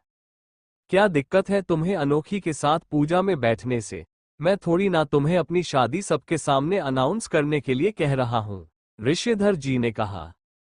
ऋषिधर जी की बात सुन ऋषभ फिर से कुछ कहने वाला था, लेकिन तभी शोभा ऋषभ के सामने आई और एकदम शांत भाव से उससे बोली, ऋषभ किसी और के लिए ना सही अपनी दादी जी के लिए बिना किसी गुस्से के हमारी बात मान ले। मैं चाहती हूँ अनोखी की मुंह दिखाई तेरी दादी के सामने हो जाए ताकि वह भी इस घर की बहू का चेहरा देख ले। लेकिन तुझे फोर्स कोई नहीं करेगा, क्योंकि मैं नहीं चाहती कि तू इसका जिम्मेदार भी अनोखी को माने और उसे इस बात के लिए सजा दे। सिर्फ दादी जी के लिए, कल उनका बर्थडे है, इसलिए सिर्फ उनके लिए मैं कल वो सब कर दूंगा जो आप कहेंगे, लेकिन सिर्फ कल। इतना बोल वो जाने लगा। वहीं बाकी सभी हैरानी से ऋषभ को देख रहे थे, क्योंकि किसी को उम्मीद नहीं थी कि ऋषभ इतनी आसानी से और इतनी जल्दी मान जाएगा, वह भी इस बात के लिए। लेकिन शोभा और विक्रम वो दोनों एक दूसरे को देख हल्का सा मुस्कुरा दिए। तभी विक्रम जानबूझकर ऋषभ को सुनाने के लिए थोड़ी तेज आवाज में बोला, चलो अच्छा है, अब ऋषभ की बीवी का चेहरा देखने मिलेगा। मैं तो बड़ा एक्साइटेड हूं कि इसकी बीवी दिखती कैसी है। देखूं तो पूनम की चांदनी है या अमावस का अंधेरा। इतना बोल वह हंसने लगा। उसकी बात सुन ऋषभ के कदम रुक गए, लेकिन वह मुड़ा नहीं। शिविका विक्रम को घूर कर देखते हुए बोली, ऐसे कैसे अमावस का अंधेरा रहेगी वह? अरे उसकी आवाज इतनी मीठी है, इतनी स्वीट है। आई एम श्योर वो एकदम क्यूट होगी, देखना। इसी तरह वो सब आपस में अनोखी कैसी दिखती है इस बारे में बात कर रहे थे और ऋषभ अपने कमरे की ओर जाते हुए उन सब की बातों को सुन रहा था। रात का वक्त अंडस्को ऋषभ अपने कमरे के बालकनी में खड़ा आसमान को देख रहा था। आज आसमान में चांद नहीं था, क्योंकि बादल गिरे थे। बादलों को देख ऐसा लग रहा था जैसे बारिश होने वाली हो। हवाएं भी थोड़ी देर हो गई थी, जिससे ऋषभ के बाल हवा में उड़ते हुए उसके आंखों पर आ रहे थे, लेकिन वह एक टक काले बादलों को देख रहा था। उसके जहन में अब तक की सारी बातें आ रही थी। अनोखी के साथ सारे पल याद आ रहे थे, शोभा की बातें याद आ रही थी, विक्रम और अजय का समझना याद आ रहा था। तभी अचानक से बारिश शुरू हो गई। जब बारिश की बूंदें उसके चेहरे पर पड़ी तब ऋषभ अपने होश में आया। बारिश से बचने के लिए वह जल्दी से कमरे में आ गया और चिढ़ते हुए बोला, यह बारिश अचानक से कहां से शुरू हो गई? उद्धरण चिन्ह। उसने अपने कपड़ों को देखा तो वह थोड़े थोड़े भीग गए थे। वो वॉशरूम में गया और चेंज कर वापस आया। इस वक्त उसने सिर्फ ब्लैक ट्राउजर ही पहन रखा था। उसने कपबोर्ड से अपने लिए एक वाइट टी शर्ट निकाली और मिरर के सामने आकर उसे पहनने लगा। एकाएक ही उसकी नजरें अपने चेहरे पर चली गई। उसे याद आया कि कल अनोखी की मुंह दिखाई की रस्म है, यानी कि उसे अनोखी का घूंघट उठाना है।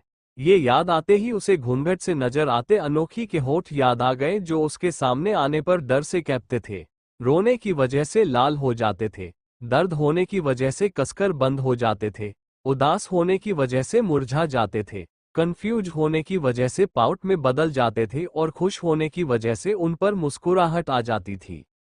उसे विक्रम की बात भी याद आए और अपने दोस्तों की भी, जो अनोखी का चेहरा देखने के लिए बहुत एक्साइटेड है। ये याद कर उसने खुद से कहा, बीबी मेरी है और चेहरा देखने की एक्साइटमेंट इन लोगों को इतनी क्या इन लोगों को जल्दी पड़ी है, कल मेरे साथ साथ यह भी देख लेंगे कि वह पूनम की चांदनी है या अमावस्या का अंधेरा। उद्धरण चिन्ह। ये कहते कहते वह रुक गया और अपनी कही गई एक लाइन दोबारा दोहराने लगा, मेरे साथ साथ वह लोग भी देख लेंगे। ऋषभ अपनी कही गई बातों को दिमाग में दोहराते हुए कुछ सोचने लगा। फिर उसने मिरर में अपने आप को देखा और अपने कमरे से निकल गया। ऋषभ अपने कमरे से निकाल सीधे अनोखी के कमरे में आया, लेकिन उसे अनोखी बेड पर सोती हुई नहीं मिली। उसने कमरे में चारों ओर अपनी नजरें घुमाई, लेकिन अनोखी कमरे में नहीं थी। उसने वॉशरूम भी चेक किया तो अनोखी वहां भी नहीं थी। फिर उसने किचन में जाकर चेक किया तो अनोखी उसे वहां भी नहीं मिली। वो खुद से बोला, ये कपकेक कहाँ चली गई? तभी उसे बाहर से बारिश की आवाज सुनाई दी। कुछ सोचते हुए वह अनोखी के कमरे में वापस आया और उसके बालकनी की ओर बढ़ गया। ऋषभ बालकनी में पहुंच दरवाजे पर ही रुक गया। सामने अनोखी खुद को खुद में समेटे बारिश में भीगते हुए एक तक उन फूलों को देख रही थी, जो बारिश की बूंदों की गिरने की वजह से बार बार हिल रहे थे। अनोखी अपने सोच में इतना गुम थी कि उसे पता भी नहीं चला कि ऋषभ उसके कमरे में आया। उसने उसका कमरा चेक किया और अब उसके पीछे खड़ा है। वही ऋषभ भी बस अनोखी को देखे जा रहा था। भीगने की वजह से अनोखी के कपड़े उसके शरीर पर चिपक गए थे। उसके बालों से पानी टपक रहा था। अनोखी ने इस वक्त एक वाइट रंग का सिंपल सा घाघरा और चोली पहन रखा था, जिससे अनोखी की भीगी हुई कमर भी साफ नजर आ रही थी और ऋषभ की नजरें वहीं आकर टिक गई थी। वो वहां खड़ा उसकी खूबसूरती को निहारे जा रहा था। न जाने उसे क्या हुआ, उसने अपने कदम अनोखी की ओर बढ़ा दिए और उसके पीछे आकर खड़ा हो गया। जब अनोखी को अपने पीछे किसी के होने की गर्माहट महसूस हुई तो वह पीछे मुड़ी। अपने सामने ऋषभ को दिख उसने डर से 2 कदम पीछे ले लिए। हर बार की तरह ऋषभ को देख अनोखी के होंठ डर से कांपने लगे। ऋषभ ने उसके कैप्ते होठों को देखा। घूंघट से गिरती हुई बारिश की बूंदें उसके होठों से होकर गुजर रही थी, जिसे उसके भीगे होंठ और खूबसूरत और आकर्षित लग रहे थे और ऋषभ उसके होठों में खोता चला जा रहा था। उसने अपना एक कदम आगे बढ़ाया तो अनोखी ने डर से एक कदम पीछे ले लिया। ये देख रहे ऋषभ ने एक और कदम आगे बढ़ाया तो अनोखी ने एक और कदम पीछे ले लिया और वह पीछे रेलिंग से जा टकराए। उसने अपने दोनों हाथों से पीछे रेलिंग को कसकर पकड़ा और हिम्मत कर ऋषभ से बोली, आप यहाँ क्या कर रहे हैं? क्या आप मुझे फिर से सजा देने वाले हैं?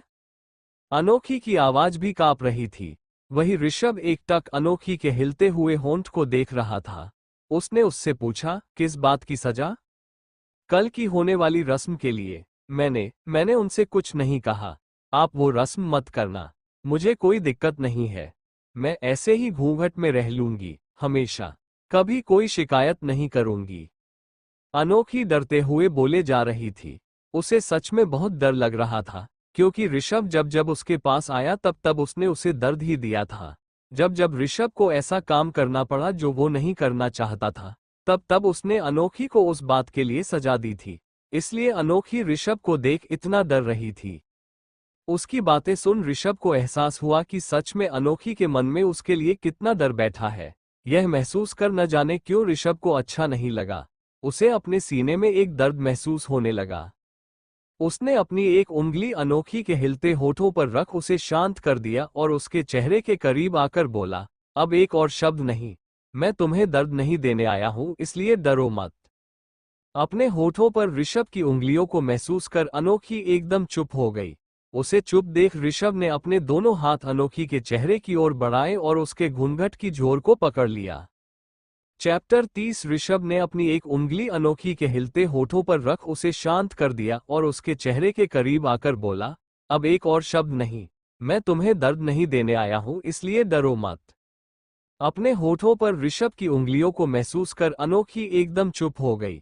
उसे चुप देख ऋषभ ने अपने दोनों हाथ अनोखी के चेहरे की ओर बढ़ाए और उसके घूंघट की जोर को पकड़ लिया। अनोखी ने जब उसके हाथों को अपनी ओर आते देखा था, उसने तभी ही अपनी आंखें बंद कर ली थी। ऋषभ ने धीरे धीरे अपना हाथ ऊपर किया और घूंघट को उठाने लगा। थोड़ा सा घूंघट उठाने से उसे अनोखी के गोरे गोरे गाल दिखने लगे जो इस वक्त गुलाबी हो रखे थे। उसके गुलाबी गालों को देख ऋषभ को सांसें तेज हो गई। उसने अपने हाथों में थामे अनोखी के घूंघट पर अपनी पकड़ मजबूत की और एक ही बार में अनोखी के चेहरे से घूंघट को हटा दिया। अनोखी के चेहरे को देख ऋषभ की आंखें बड़ी हो गई। वो 2 कदम पीछे हो गया। वो अपनी बड़ी बड़ी आंखों से एक टक अनोखी के चेहरे को देख रहा था। उसकी आंखों के सामने अनोखी का बेदाग गोरा चेहरा था। उसके काले बालों की कुछ लटें चेहरे पर चिपकी थी जिनमें से बारिश की बूंदें टपक रही थी। अनोखी के चेहरे को देखते हुए ऋषभ ने अपने मन में कहा, अंडरस्को बिन देखे ये महसूस था तुम खूबसूरत होगी, लेकिन जब दीदार ए हुस्न हुआ तो जाना तुम तो खूबसूरती का वो समंद हो जिसके कतरे कतरे में नूर बसा है। ऋषभ उसके करीब आया और अपनी एक उंगली से उसके चेहरे पर आए बालों को कान के पीछे कर दिया। ऋषभ की घुमती उंगलियों को अपने चेहरे पर महसूस कर अनोखी की पकड़ रेलिंग पर मजबूत हो गई। ऋषभ ने कहा, अपनी आंखें खोलो, लेकिन अनोखी ने आंखें नहीं खोली। ऋषभ उसके और करीब आया और उसका चेहरे को अपनी दोनों हथेलियों से पकड़ ऊपर की ओर कर दिया और अपना सर हल्का सा झुकाकर उसे देखने लगा। अनोखी ऋषभ के सीने तक ही आती थी, इसलिए ऋषभ को चेहरा झुकाकर उसे देखना पड़ रहा था। ऋषभ ने फिर एक बार अनोखी के कहा, कपकैक, आंखें खोलो। इस बार ऋषभ ने बहुत प्यार से अनोखी से कहा था। ऋषभ की आवाज में न जाने कौन सी बात थी कि अनोखी ने धीरे धीरे अपनी आंखें खोली। उठती पलकों के साथ ही उसकी लाइट ग्रीन आंखें नजर आने लगी। उसकी आंखों में एक ऐसी कशिश थी जिसमें डूबने से ऋषभ खुद को रोक ही नहीं पाया और उसके मुंह से निकल गया, अंडरस्को तुम्हारी मीठी सी आवाज के कायल तो हम पहले ही हैं, पर तेरी इन नजरों ने हमें उलझाकर रख दिया कि तेरे इस नूरानी चेहरे पर अपना दिल हारे या मासूमियत झलकाती इन आंखों पर। अनोखी का भोलापन, उसकी सादगी, उसकी मासूमियत, उसका चेहरा और उसकी आंखें सब ऋषभ के दिल को उससे बगावत करने पर मजबूर कर रहे थे। वहीं ऋषभ की कही बात अनोखी के पल्ले नहीं पड़ी। वो नासमझी में बार बार अपनी पलकें झपकाते हुए देखने लगी और उसका इस तरह बार बार पलकें झपकाना ऋषभ के दिल को और बेचैन कर रहा था। जब ऋषभ से रहा नहीं गया तो उसने उसके चेहरे को अपने पास किया और उसकी झपकती पलकों को चूम लिया। ये होते ही अनोखी ने कसकर अपनी आंखें बंद कर ली और रेलिंग से अपना हाथ हटाकर ऋषभ की टी शर्ट को पकड़ लिया। उसकी आंखों को चूम वो उससे दूर हुआ और उसके कपाते होठों को देखने लगा। उन दोनों के होठों के बीच फिर 1 इंच की दूरी थी। बारिश के बूंद ऋषभ के होंठ से टपक कर सीधे अनोखी के होठों पर गिर रही थी, जो डर, ठंड और घबराहट की वजह से बुरी तरह कांप रही थी। ऋषभ की नजरें उसके कैप्ते होठों पर ही टिकी थी और देखते ही देखते उसने वो 1 इंच का फासला भी खत्म कर दिया और अपने होंठ को उसके कैप्ते होठों पर रख उसे शांत कर दिया। ये होते ही अनोखी की मानो सांस ही रुक गई। उसके लिए ये एहसास बहुत नया था। उसने कभी कुछ ऐसा महसूस नहीं किया था और ना ही उसके साथ कभी ऐसा हुआ था, इसलिए वो बस ऋषभ की टी शर्ट को कसकर मुट्ठी में जकड़े खड़ी थी। वही ऋषभ धीरे धीरे अनोखी के होठों को चूम रहा था। अनोखी के होंठ उसे किसी स्ट्रॉबेरी की तरह मीठे लग रही थे, जिसे छोड़ने का ना तो उसका मन था और ना ही इरादा। धीरे धीरे उसकी सॉफ्ट के किस डीप किस में बदल गई, जिससे अब अनोखी को प्रॉब्लम होने लगी और उसने अपने हाथों से ऋषभ को धक्का देना शुरू कर दिया। लेकिन अनोखी के छोटे छोटे हाथ ऋषभ के पहाड़ जैसे शरीर को कैसे धक्का दे पाते। वही ऋषभ वो अनोखी में इतना खो गया था कि उसने ध्यान ही नहीं दिया कि अनोखी उसे खुद से दूर करने की कोशिश कर रही है। लेकिन कुछ समय बाद जब उसे महसूस हुआ कि अनोखी को सांस लेने में दिक्कत हो रही है तो वो उसके होठों से अलग हो गया, लेकिन उससे दूर नहीं हुआ। वहीं उसके होठों से आजाद होते ही अनोखी अपना सर ऋषभ के सीने पर रख गहरी गहरी सांस लेने लगी। उसका शरीर पूरा ढीला पड़ गया था, जैसे उसने जान भी ना हो।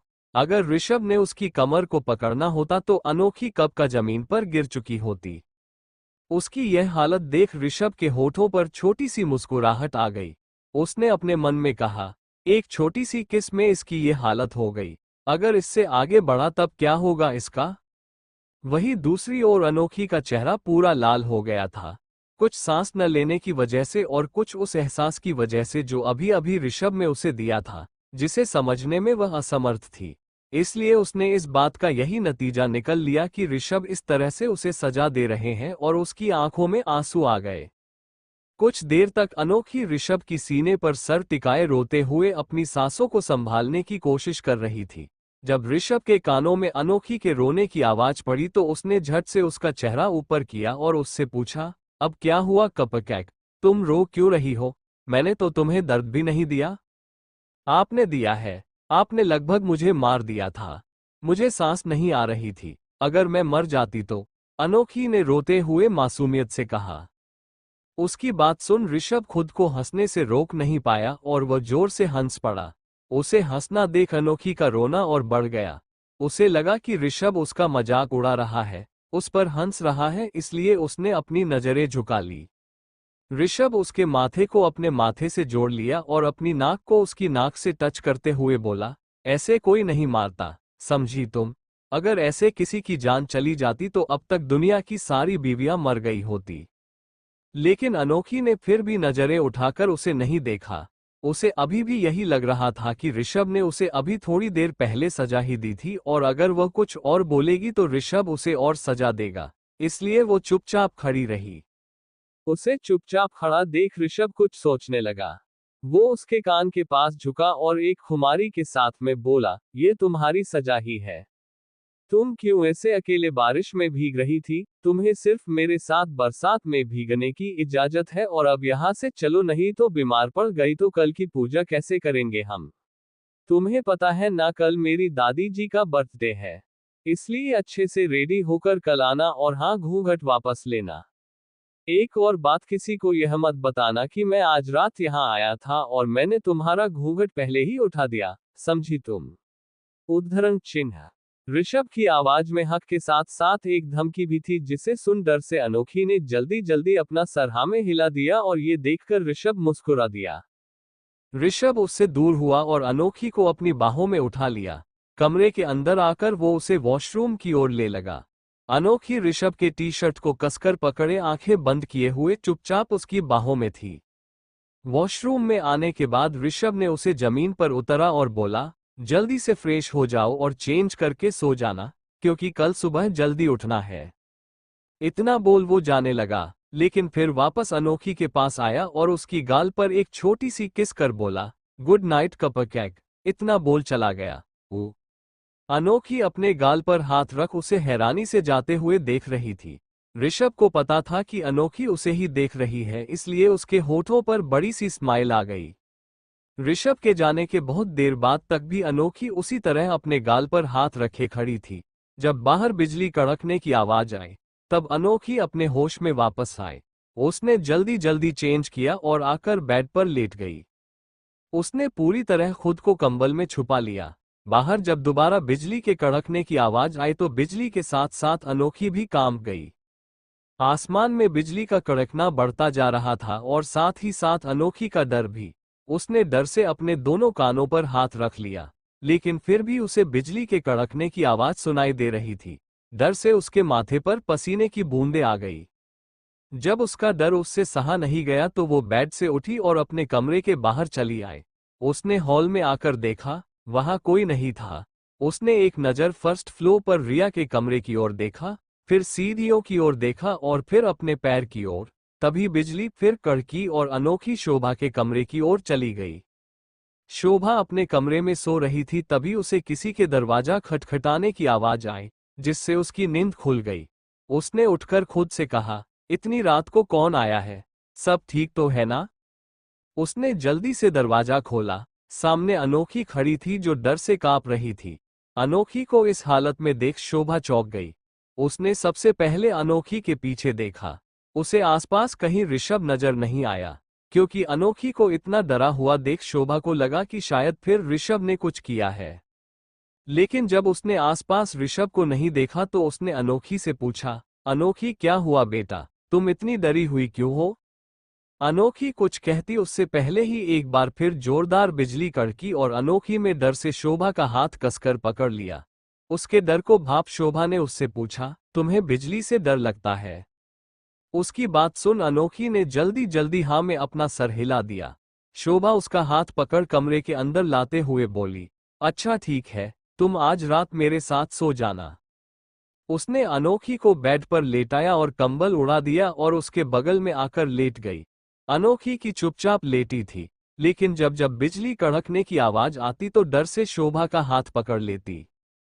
शोभा ने अपना एक हाथ उसके सर पर रखा और धीरे धीरे सहलाते हुए बोली, सो जाओ अनोखी, मैं हूं। शोभा के इतने प्यार भरे स्पर्श को महसूस कर अनोखी ने अपनी आंखें बंद कर ली। अब उसे सेफ फील हो रहा था और कुछ देर बाद उसे नींद आ गई। सुबह का वक्त अंडस को अगली सुबह सबकी नींद रिया के चिल्लाने से खुली। रिया परेशानी से हाल में इधर से उधर टहल रही थी। उसकी आवाज सुन सब नीचे आ गए, यहां तक कि ऋषभ भी। रोहित ने रिया पर गुस्सा करते हुए पूछा, अरे क्या है, क्यों चिल्ला रही है इतनी सुबह सुबह? खामखा सबकी नींद खराब कर दी। उद्धरण चिन्ह, चिल्लाऊं नहीं तो और क्या करूं? छोटी सी भाभी कहीं चली गई। रिया ने कहा तो सबने एक साथ हैरानी से पूछा, क्या? उद्धरण चिन्ह, कहाँ गई अनोखी? क्या ऋषभ के बर्ताव से अनोखी घर छोड़कर चली गई? और अब क्या करेगा ऋषभ? जानने के लिए बने रहिए मेरी कहानी के साथ।